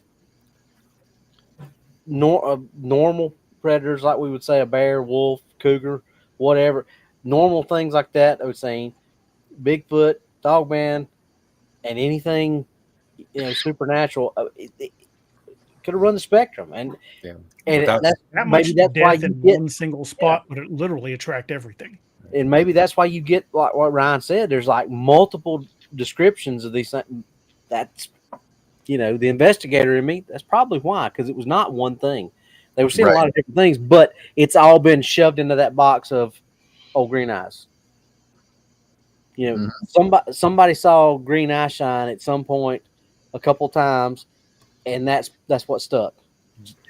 Just like what we termed Bigfoot. The park ranger I talked about didn't even see green eyes, but he attributed it to that. But that's because it's been perpetuated for so long, just like the term Bigfoot, and now every Sasquatch type creature is put into the box of Bigfoot. Mm-hmm. Well, for years, Dogman encounters. Even Coonbo Baker will tell you, for years, people lumped Dogman sightings in with Bigfoot encounters because they didn't know what they were. Yeah. Yep. Because still werewolf was the term, but that's not a werewolf. Werewolves are not. They're not. That's not real. That's make believe. Mm-hmm. But then until you see it outside. Yeah, and then people start seeing this, and that DJ in the 90s. Oh, the Michigan Dogman, and the term Dogman stuck, just like the term Bigfoot stuck. Now, speaking of crap that gets associated with cryptids, this is just something weird that happened the other night. About 2:00 in the morning, I was sitting in here in my office. I was working on the current project I'm writing, and I thought I had my noise canceling headphones in. I was listening to music, and I thought I heard something. And then I saw movement to my left, and I looked over, and my wife's like, "Did you just freaking hear that?" I'm like, "Well, I heard something. What was it?" She goes, "Something hit the front of the house hard enough to shake the window." And I'm like, "Holy crap!" So I grabbed El Senor 1911, and I went outside. And like I said, it was 2:00 in the morning. There was not a soul out in anywhere in sight, but something had struck the front of our house hard enough to rattle the windows. There's nothing out there, no movement on the streets, no lights on any of the neighbors' houses, so nobody was even awake. I still don't know what hit the house. That's crazy. And we live in town. We live in town. Welcome to my world. Mm. I don't know what it was. It freaked me out. I was out there, even with a loaded 45 caliber in my hand, I'm like, what the hell is going on out here? I walked around the house with a flashlight. I looked for, tracks where anybody could have been in the yard because there was dew in the grass. No, nobody had been in the yard. And I still can't explain it. I don't know what hit the house. Weird. You keep that in your town there. Out in my middle of nowhere, I'm safe, okay? Yeah. Well, I haven't had any activity recently, but I know what you feel like. Mm. I know how it feels to have something rattle your house a little bit. Well, you kind of live out in the country, though. I live in the third largest city in Missouri. Yeah, I actually do. I mean, my neighborhood is growing. In fact, they're building new houses where the cow pasture used to be, but um, I still have neighbors, next door neighbors. They can That's stick their head out their window and yell across to me, and vice versa. So we're still pretty closely um, located to each other. The one neighbor's house that burned down, they rebuilt it and have moved back in. So I now have neighbors on both sides. Interestingly, I have noticed, and I think I told DA this, I guess it's been about a year and a half, maybe 2 years ago. I don't leave the house at night very often. I'm old. I go to sleep with the chickens, get up with the chickens. And so I don't often have a reason to go out at night. And I came home one night and I realized my whole neighborhood was lit up like a Christmas tree. Everybody's installed all of these security lights. And, I mean, it's a very rural neighborhood, so we don't have a lot of street lights and all of that. But man, is everybody has bought a security light, and my one neighbor has installed cameras on his house, and so yeah. When I was still a deputy, like on days off, I would just go driving around like backcountry roads, and whenever I'd be driving on patrol when I was working patrol, um, I would go like make note of places out in the country that had like a whole bunch of security lighting. And I started figuring out that some of these places that, or especially way out in the country, that had, because when I was a kid, we had like one pole light that we'd put up behind the house. But I'm seeing places in some of these rural parts of Missouri that got 6 and 7 of these lights on their property. So I would strike up conversations with them. I'm like, hey, just got a crazy question for you. Why do you have all the lights? And 9 times out of 10, that's because something was messing with their house at night. Yep. Whoa. If I was, people oriented and knew my neighbors' names and things like that, I'd probably go talk to them. But that would invite them to talk back, and I just can't have that. I don't feel very people-y today. Yeah, I'm usually pretty antisocial, but I can get along with just about anybody if I need to, even if it's only for a little bit.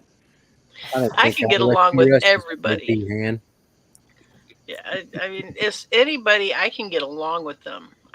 But there's a huge difference between can and will, and I just don't. I'm not. I love this kind of interaction where I have a screen and an internet between me and the world. I'm good. I really have a hard time interacting with people one-on-one. And it's not that I don't like people. People are fine. It's humanity I can't stand. Fair enough. Well, there was a movie quote. If you watched the movie The Men in Black series, when Tommy Lee Jones was talking to Will Smith, people individually are great, but people in large groups are cattle. Yeah. Mm-hmm. Easy to spook, easy to riot. I mean, I'd rather deal with people on an individual basis than a large crowd. Yep, a person is smart. People are stupid. That's true. Exactly. Facts. I couldn't remember the exact quote, but that's it. Mm-hmm. I totally agree. Where do I hear music coming from? I don't know. I kept hearing it too. I'm sorry. No problem. No problem at all. I got teenagers. It happens. So I tried to get rid of kids tonight, but it didn't work. I got rid of one. He only has 6 to get rid of. Yeah. My wife and I figured out what was causing that problem after 3 and kind of put a stop to that. Well, you come home from being in Iraq and Afghanistan, you just want to connect with your spouse, and unfortunately, 9 months later, another You're really connected. Oh, yeah. Too much connecting is what you're trying to say, right? So yeah, with the exception of my toddler, they're all pretty much tied to deployments. Those deployment children. Yeah. Yeah. So, sorry. Not trying to be vulgar, but No problem. 1980 CNH says, DA, how many of your next milestone in subs will we just broke 8,000 yesterday? congratulations. So we Nice. just broke 8,000 subs, which I'm pretty proud of. The next big milestone will be 10,000. And we'll probably be doing a pretty good size giveaway at the 10,000 mark. So help us share the channel and make sure you guys are subscribed to the channel. The algorithm is still saying about 30 to 40% of the people who watch the videos are not subscribed to the channel. And subscribing is free, doesn't cost you a cent.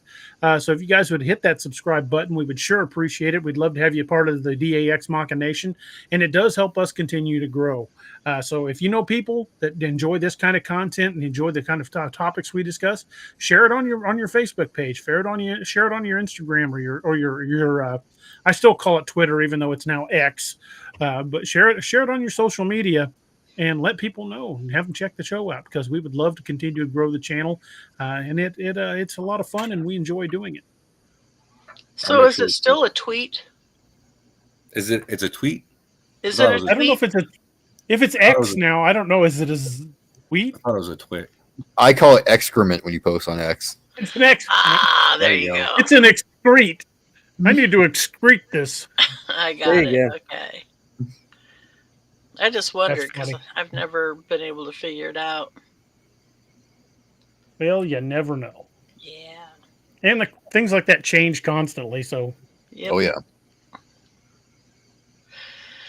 Anyway, so I says to Mabel, and then Mabel says,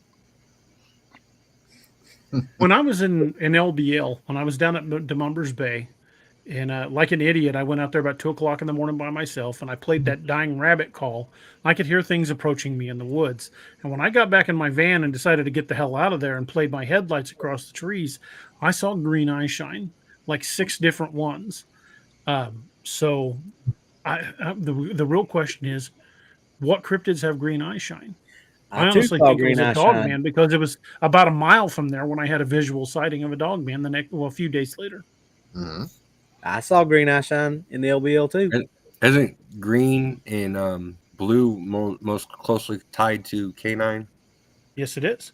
Mm-hmm. Well, I think it depends on what kind of light, though, the light source, how strong the light source is, because tapetum lucidum will react depending on the light source. So, Okay. And also their diet. I was gonna say, I know the Little dry nutrients that the nutrients that their body absorbs has a lot to do with it. true. But I mean, that's way too scientific for this grunt. I hear you. If we had Doc here, he could go into a lot of the science behind tapetum lucidum, but it's kind of above my head. He's one of them science soldiers, you know. Yeah, he's a medic grunt. Yeah. Deer Grunt have with a that med pack. eye shine, so But I don't know. I always thought though that because of the way that the canines absorb those nutrients, they're mostly green and blue, and feline is yellow and What I saw looked just like if you shined a flashlight on your dog's eyes in the dark. Because when I first saw it, that's the first thing that flashed in my mind was a dog. And well, if it's my dog, I'm okay with that. I knew it wasn't my dogs. My dogs were 8.5 hours away. Yeah. They might be smart, but they ain't that smart. And it's when we went back and looked during the day, what we thought looked like it might be 2 or 3 inches off the ground was actually 2 or 3 feet off the ground. Ugh. So whatever it was big, and it didn't run. It sat there and stared at us. 4 grown men screaming, or not all of us were screaming, but one of us was screaming, "Hey, we're armed up here. We're armed." But we were making noise. We were talking, and it never moved. It just, you got a little bit of head movement, like a little side to side and some blinking. But it's like you shining a flashlight on a dog's eyes. It's probably like, I'll eat that one first. That will be breakfast. That will be my snack for tomorrow night. Yeah, I was thinking more like it's looking over at its buddies, going, "Look at these guys, they ain't moving." Well, I honestly think whatever it was, because there was more than one. I think they were trying to separate us off, or at least separate some of us off. And it's a damn wonder that I wasn't the one that went down there towards it. Because when I first saw it, Well, Look with at the that. green eye shine, that could have been the same thing we're seeing in Chickamauga. Could be. it was definitely old green eyes. I don't know if it was Oh. the old green eyes, but it was green eyes. And So- do rakes, Wendigo, or raven mockers cast eye shine? That's actually up to speculation, man. I mean, they'll say Wendigo's eyes will glow. I mean, I don't know what color. They say red, yellow, orange. Green's a possibility, I guess. Raven mockers, I don't think so. I really don't think so. But pale crawlers, though, yes, they do. So, What does a raven mocker look like?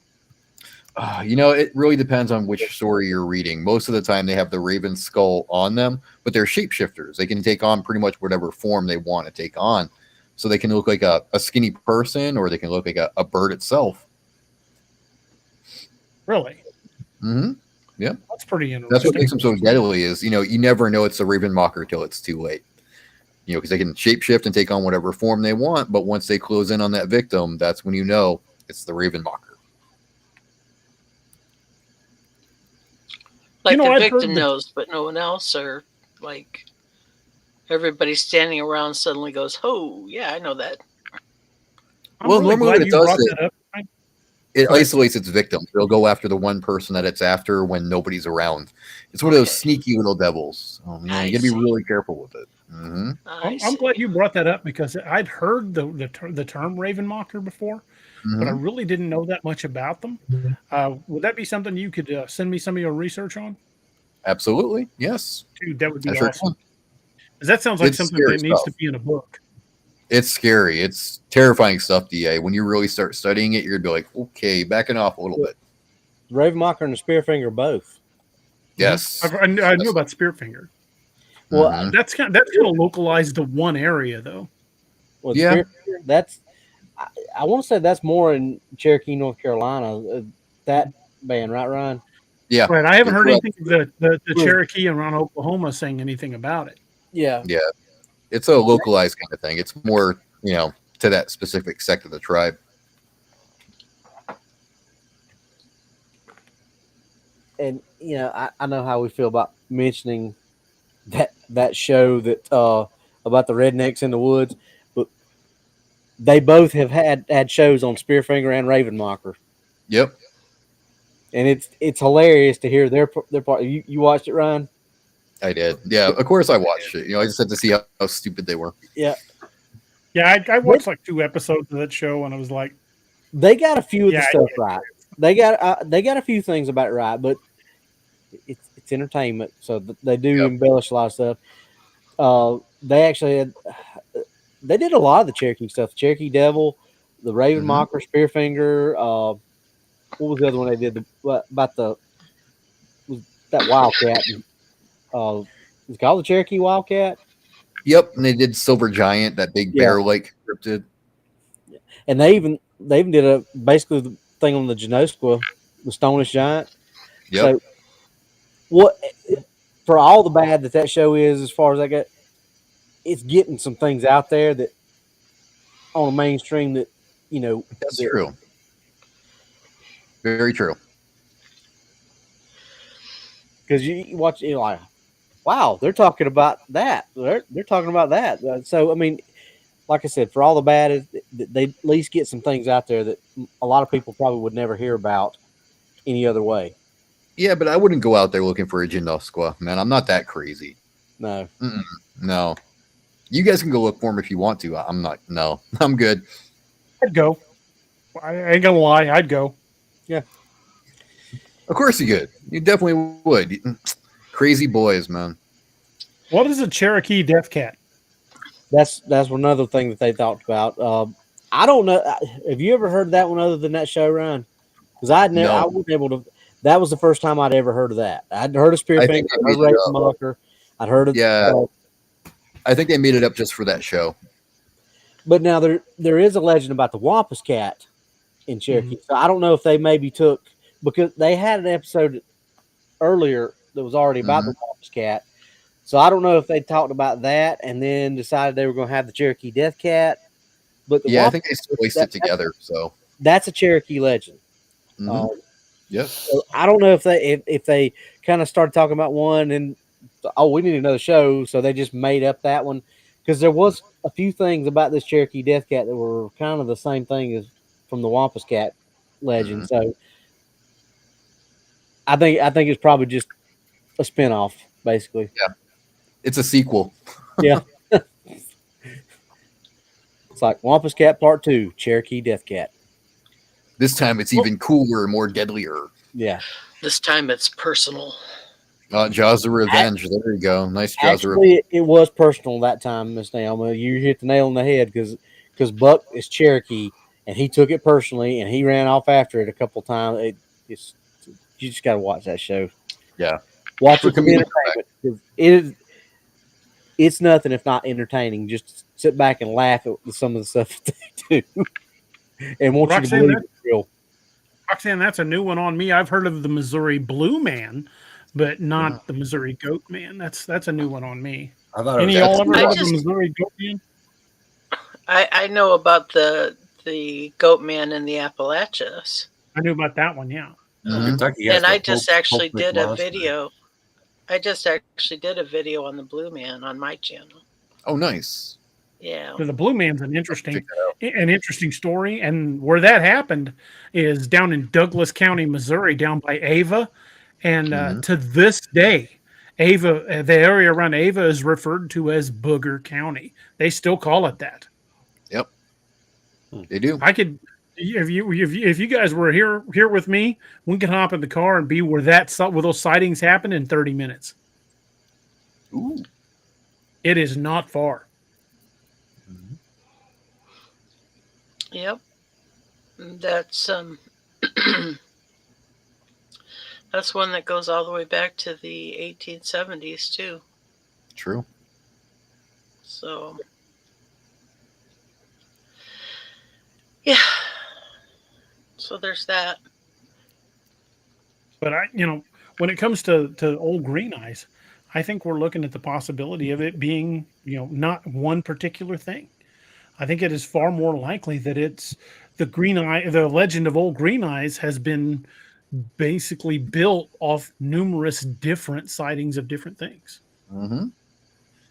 Well, like the common ground seems to be the stare, that piercing stare. Mm-hmm. And I mean, all predators, when you lock eyes with a predator, even at the zoo, you lock eyes with a tiger. I mean, it feels like it's piercing you, and so I'm pretty sure Dogman, Bigfoot, Chupacabra, they all have the same, stare, and kind of stare right into your soul, so to speak. Yeah, 1,000-yard stare. Yeah. And that was a Raven Maker. Like, I mean, that thing Raven seems Maker. Yeah, Raven Maker. That thing seems terrifying to me, and it is. I could have went the rest of my life without knowing what that was. And oh well, you're welcome. It's all right. There's a lot of things. What we refer to as nightmare fuel. Right. Yep. I had just recently put that one on my list of videos to do, but I think I'm going to put it on hold for a while and let you guys talk about it. Maybe I can learn something from you. But nonetheless, if you told me we were going to look for it, I would be the first one to sign up. Yeah, I know. That's why I always take you, so I don't have to get out of the car. Right. When we go to the area, and Robbie can tell you this, because Robbie's been out with me a few times. When we go to an area, we don't go looking for any one particular thing. We go to an area and look for what we find. If we find Dogman, great. If we find Bigfoot, great. If we find nothing, we're still in the woods. But we just go and see what evidence we can find. And if it turns out to be something completely unanticipated, well, that's cool too. There you go. And here's the reasoning behind that. And I know most everybody on the panel knows this, but for anybody that's wondering, if you go, this is like tunnel vision, kind of is, I guess, the best way to describe this. If you go looking for one specific thing, you're focused in on that thing, and you're focused in on where this thing might be, or where. But if you go, like DA said, and just looking for what you find, you're going to see a whole lot more of the area. You're going to, because you're not going to be looking through blinders. You're going to be looking at everything. Case in point, if we were just specifically looking for, let's say, tracks that night, instead of looking for just anything we could find, there was only one place we were going to find tracks that night. Right there in the mud next to the lake. We found tracks, but that spot, the ground was way too rocky. The only spot that would have meant that everything we focused would have been on that one little 6x3 patch, maybe, of ground. We wouldn't have found that license plate that we found that was dang suspicious. The broken 2.5 or 2-inch PVC pipe that was twisted in opposite directions, snapped that way, which was weird. Obviously, we would have seen the trucks because we passed coming out, but still, there's so much that we probably would not have walked around and found and seen if we had just focused everything on that one little trackway or that one little track trap that we found. You have to do those broad strokes when you're looking for stuff like this, because if you're so laser focused, you're going to miss stuff. That's that whole miss the forest for the trees thing. Well, that's where Robbie and I think, and I'm not necessarily say it makes us any better or any worse than anybody else, but it's where Robbie and I have a similar approach, is because where we learned evidence collection, where we learned investigation, was through law enforcement. So we go in looking for evidence and then make our theories fit the evidence. We don't go in with a theory and try to find evidence that fits our theory. Yeah, I mean, it's like writing a search warrant, and I know DA is going to know this. If you're going into a house, you know that the person that lives in this house is your main suspect, and he stole, let's say, a set of tires off a vehicle. Okay, if you say, okay, I'm going to write my search warrant to look for those tires, and you write that search warrant, you can't go look in cabinets, drawers, small places like that for those tires, because a tire's not going to fit in that. But what attaches tires to the car? Lug nuts.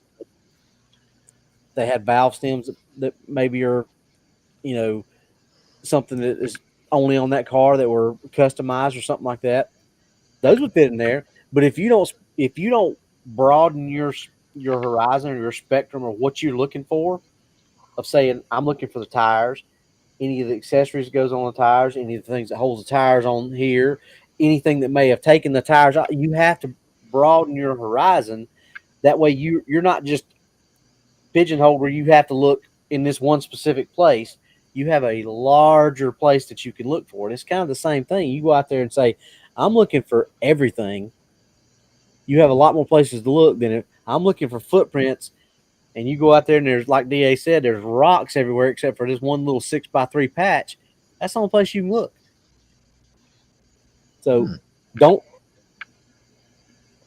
paint yourself into a corner by saying, I'm only going to go look for Bigfoot. Or I'm only going to go look for, claw marks on trees. I'm going to go look for everything. I'm going to go in the woods and I'm going to see what doesn't look like it belongs there. Right. That's what he's like. If we had been specifically just looking in that area for tracks, we never would have found that hunting blind. We never would have found that ambush choke point. We found a lot of stuff that were completely unexpected when we went out there.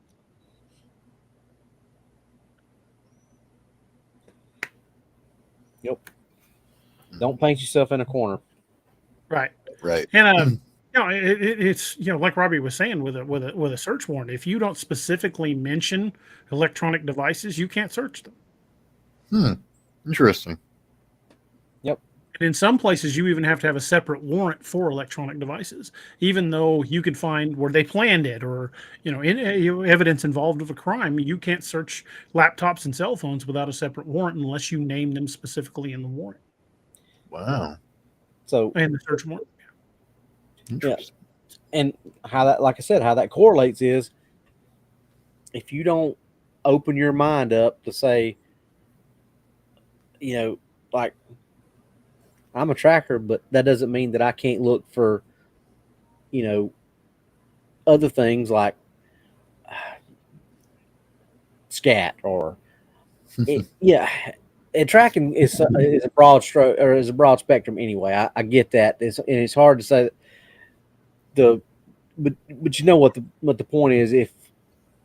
If you just put yourself in this one small box, you're hampering yourself of being able to go out and find other things. You have to be able to open up and say, okay, well, I'm good at this, but I'm also going to look for this kind of stuff too. I'm also going to listen for this kind of stuff. I'm going to, Yeah, that's why we try to pay attention for anything that's out of the ordinary. Like when we went down to Blunk Road, when Robbie, me, and my son Noah were driving down this very poor condition road that probably hadn't been updated since Kennedy was in office. So calling it a road was kind of a kindness. We're heading down toward this area of river access, close to the James River. And as I got my headlights on bright, as we're around the corner, I'm like, what the hell is in the middle of the road up there? And so I start slowing down, and Robbie's like, is that a deer head? There was a deer head laying in the middle of the road. And that was one of the weirdest things I've ever found. Just there's no explanation for why it was there. That is weird. It had not been cut off either. It was a ragged stump where it had been torn off. Yep. I've been hunting all my life. Another one at the top of the head had been busted open and the brains were gone. Whoa.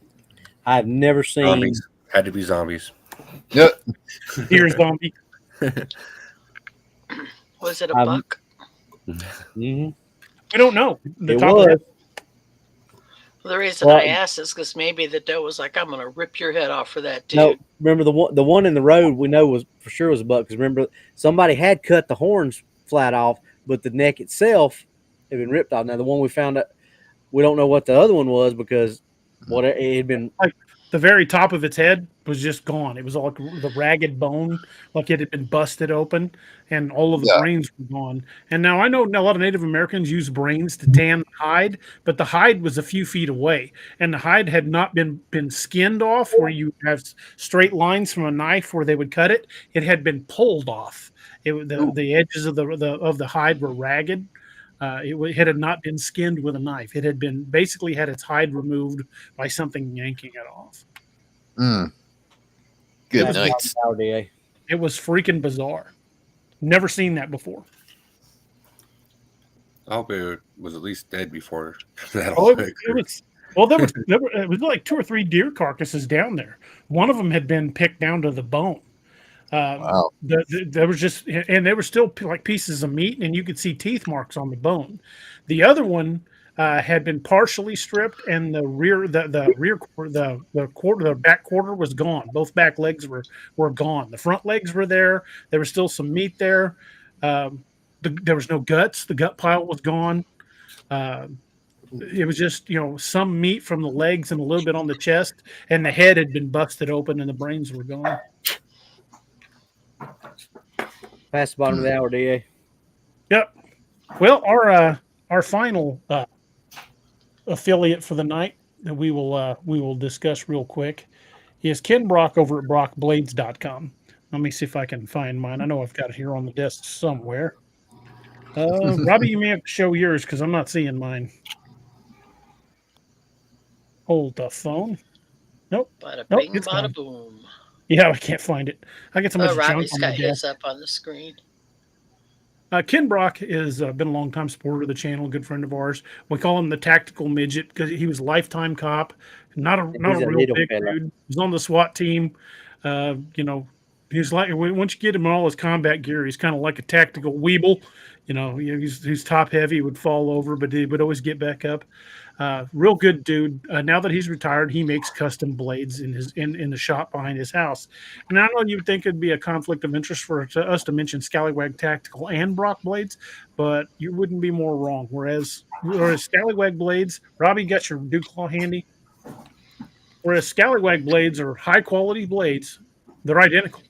I mean, you look at the two of these side by side, they are they are identical. Other than Robbie having a custom engraving on his blade, the blades are identical. You lay them side by side, and other than the custom engraving, you'd never be able to tell them apart. Same thing with the Gunners made or the Bounties, unless there's a different specific color that you ordered, because some of them come in like OD or flat dark earth. But unless you ordered a different color, they're going to be identical. And that doesn't say anything bad about their quality. They are extremely high quality blades. But Ken's blades are all made by hand, and the gift of a custom blade is something that's going to be treasured for a very long time. So, if you know somebody that's a first responder or law enforcement or a veteran or even active duty, the gift of a custom blade is something that'll be treasured. You can choose from any of the blades he already has available on his website, where you can order a custom blade with your own particular details. You can pick blade design, handle design, color, that whole nine yards. And like I said, the gift of a custom blade is something that's going to be treasured. And these aren't not meant to be sat on a shelf and looked at. These are working, functional blades. Mine is part of my everyday carry. It goes everywhere with me. They are sharp. They hold their edge well, and they are very well made. So check out brockblades.com, and don't forget to use the 10% off code, which is Cryptid10. And if you order a custom blade, make sure you mention that that you heard about Brock Blades from here on DAX Machina, and he'll make sure you get your 20% off. So definitely check out brockblades.com.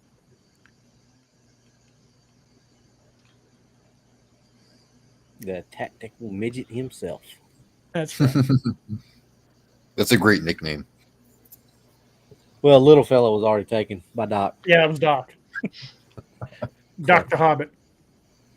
Oh, wow.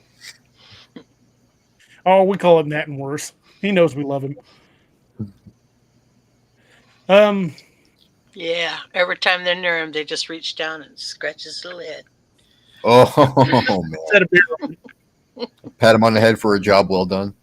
Good old boy, good old boy. Folks, if you're anywhere here in the Midwest, hope you all are battening down the hatches and being careful, because we got one heck of a line of storms coming through. In fact, if I disappear suddenly, they're pretty close to hitting my area. So I've got my cell phone as a backup in case I have to. If I disappear, I'll log back in on my phone. But the weather could get pretty nasty, and apparently there's some tornadoes on the ground. So if you guys are in any viewing area where there's tornadoes in your area, we're all praying for you guys. Make sure you guys are all right. But if you hear those sirens, don't be like me and go outside and see if you can get it on video. Get shelter. Get someplace and get safe. Make sure you're safe, because we don't want to lose any of you. We'll see DA on the news. It was pandalirium. I thought we'd be killed, or even worse. Yeah, I will be right back, DA. Okay. There was pink flamingos and lawn furniture flying everywhere. I thought I was gonna die. Well, that's why Midwesterners don't get to experience hurricanes. Really? It's because we'd be in the middle of it filming it. Yeah, we're all running out to get it. Get it on film. The only difference is I don't wear bibbed overalls. Oh, I I do. do. If I want to country it up, I can country it up. Oh, I'm not saying I wouldn't. I just don't have any. I don't own any at the moment. Listen, I country it up, and I ain't even trying. This is how I normally talk. I have had some serious issues with my teeth, and I lost one, had one pulled, and I've had several chipping. I'm going through quite a bit of medical. And one of the things I've noticed is every time the dentist does something new to my teeth, I slip into this weird half Southern, half Midwest redneck accent that I don't even know where it's coming from, and I can't get out of it until the tooth heals. it's, it's the weirdest thing. It's like every time a tooth goes away, my accent changes. Well, sometimes you just got to play the part. Yeah. Okay, I have returned. Hey, everyone, welcome back. What'd you do with it? Annoying neighbors, man. They were banging on my window, and I'm like, go away. Well, is that what you did with it? You said you have returned. I just wonder what you did with returned. Nice. Like, you, piss off. Yep, exactly. I think I'd crap if I had neighbors knocking on my windows. Yeah, you should. Yeah. I can't His see a neighbors house. are miles away. Right? Well, if I've got somebody beating on my door, well, one, there's a no soliciting sign. But if they're going to hear the dog barking and the metallic sound of a slide coming forward. Well, I mean, knock on the door. Don't knock on the window, though. It's like, why are you banging on glass, you idiot? Knock on the door. Well, where I'm at, the last visitors that weren't postal carriers of some sort were Amish. I had 3 Amish guys show up yesterday and 2 last weekend trying to Oh, boy. want to timber my land out. And they don't care about soliciting signs. They'll still come right up on, and a couple of them don't even care if you got a gun on you. I have Well, discovered that a gun? that it doesn't matter where you're from or what language you speak. The universal language for "get the hell off my yard" is the racking of a shotgun. Yeah. I don't have a shotgun. That's get the hell out of here in every language. I've never been a big shotgun person. I've always been a distance shooter and rifles, and I mean bolt action. I mean, bolt action sound could probably be the same. I'm telling you, when you live in the booger woods of Missouri, one of the most versatile tools you can have is a shotgun. Right. I can hunt anything with it. My grandfather was fond of hunting chicken thieves with his. There you go.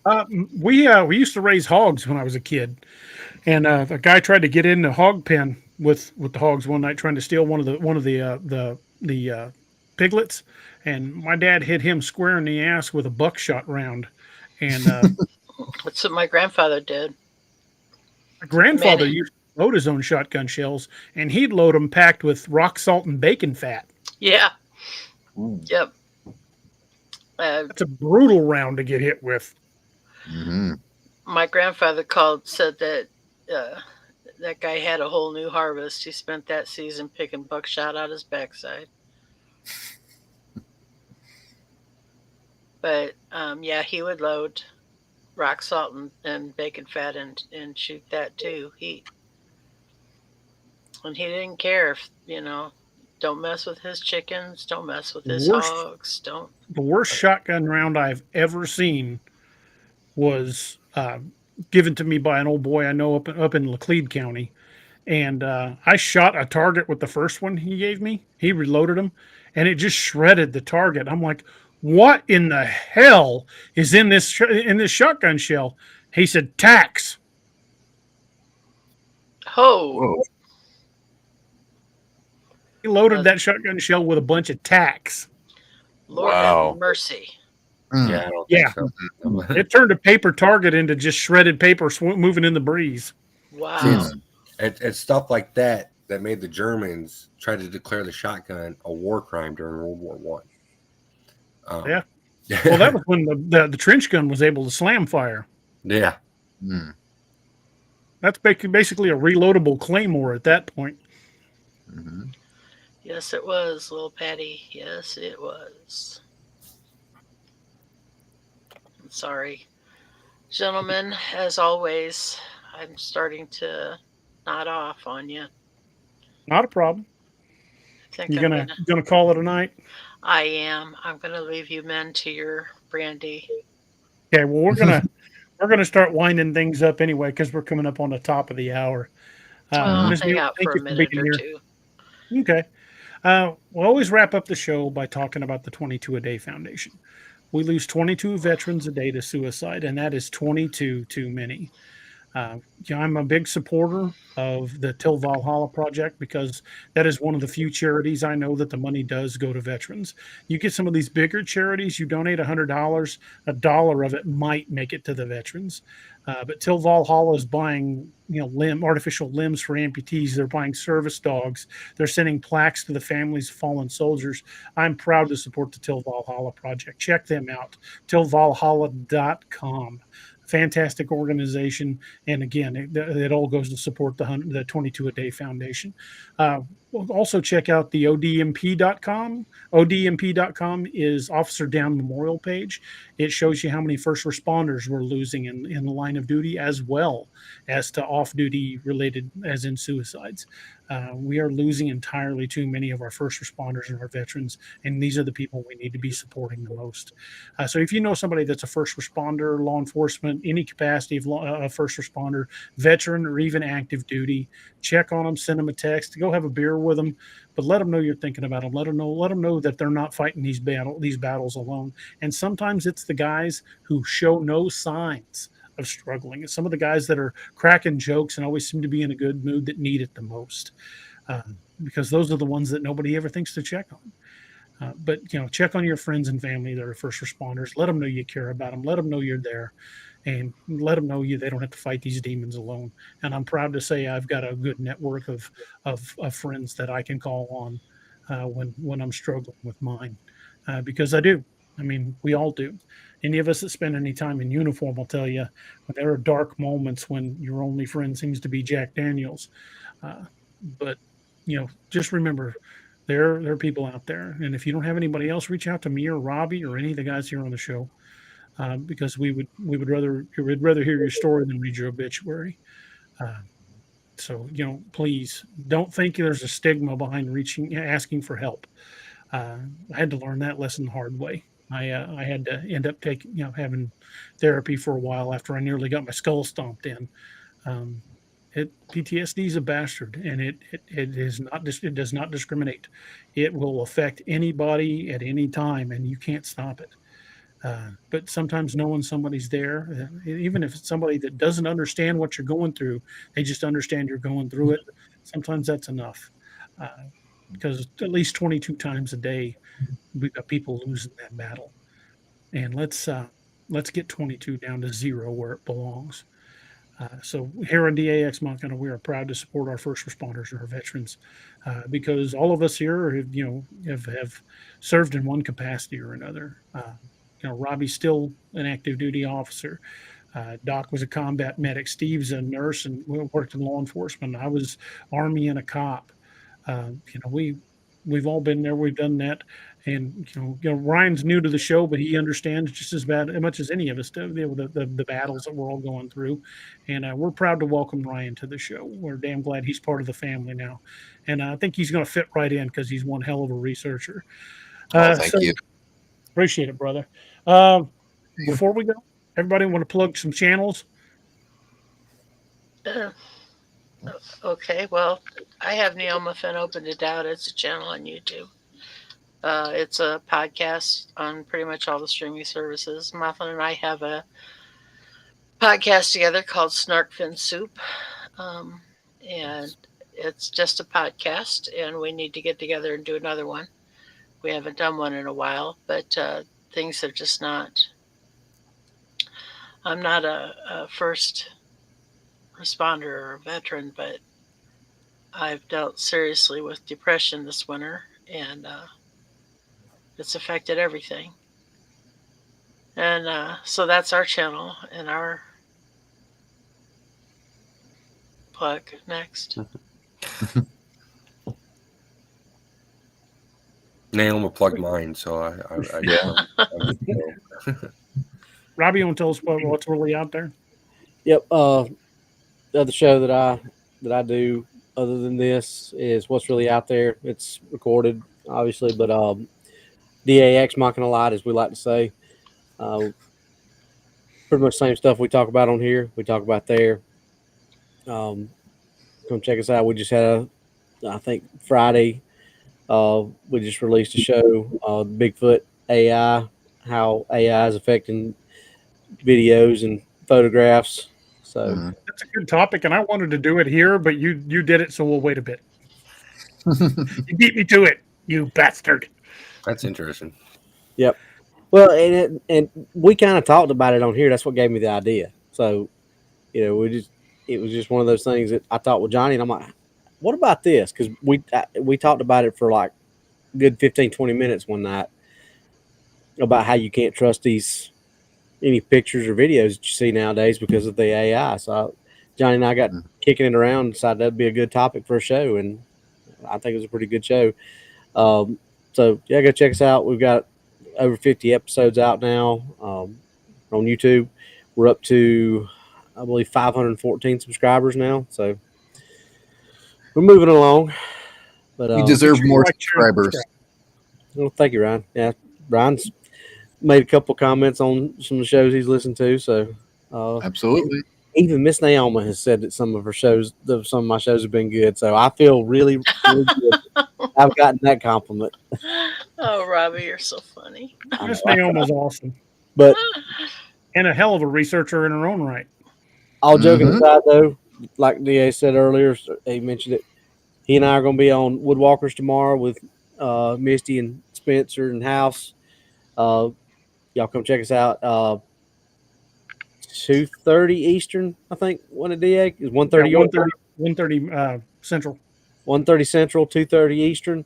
So come check out me and DA hanging out with the guys and gals from. It'll be a hoot, I guarantee. Yeah, it's gonna be funny. Sounds like fun.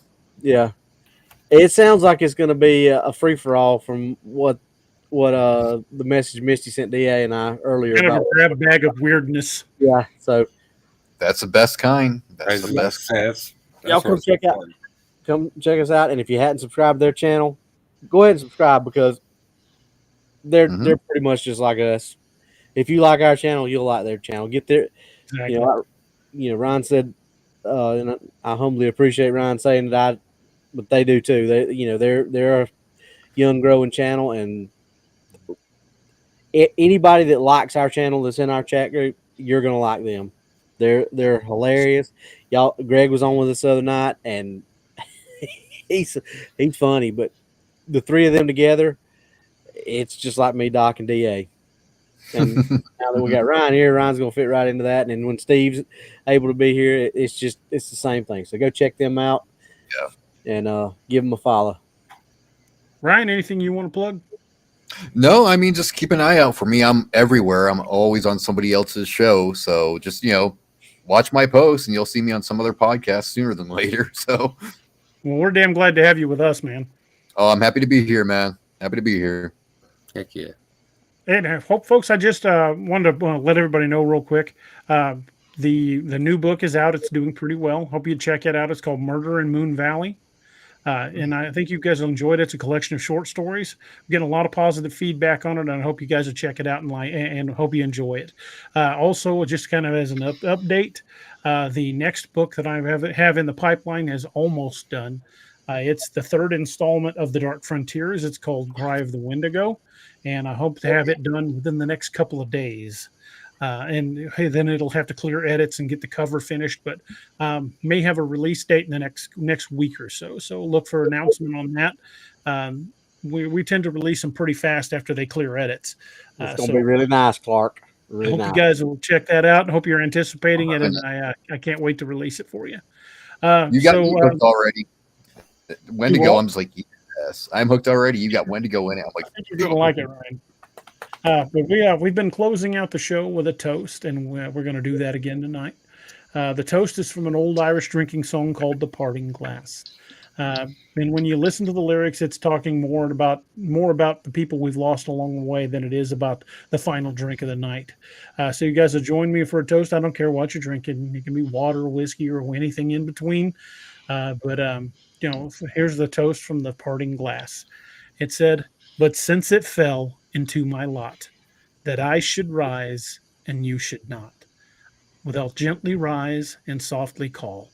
Good night and joy be to you all." Good night, everyone. Slanta.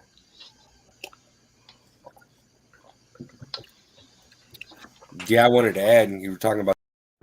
Thank you for joining us. Catch us again Wednesdays and Saturdays on Ex Machina.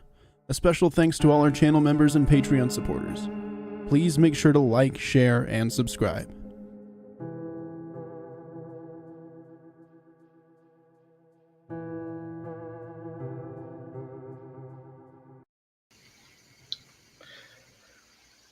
All right, are we done now? I mean, I'm, No, we're I, still I'm on.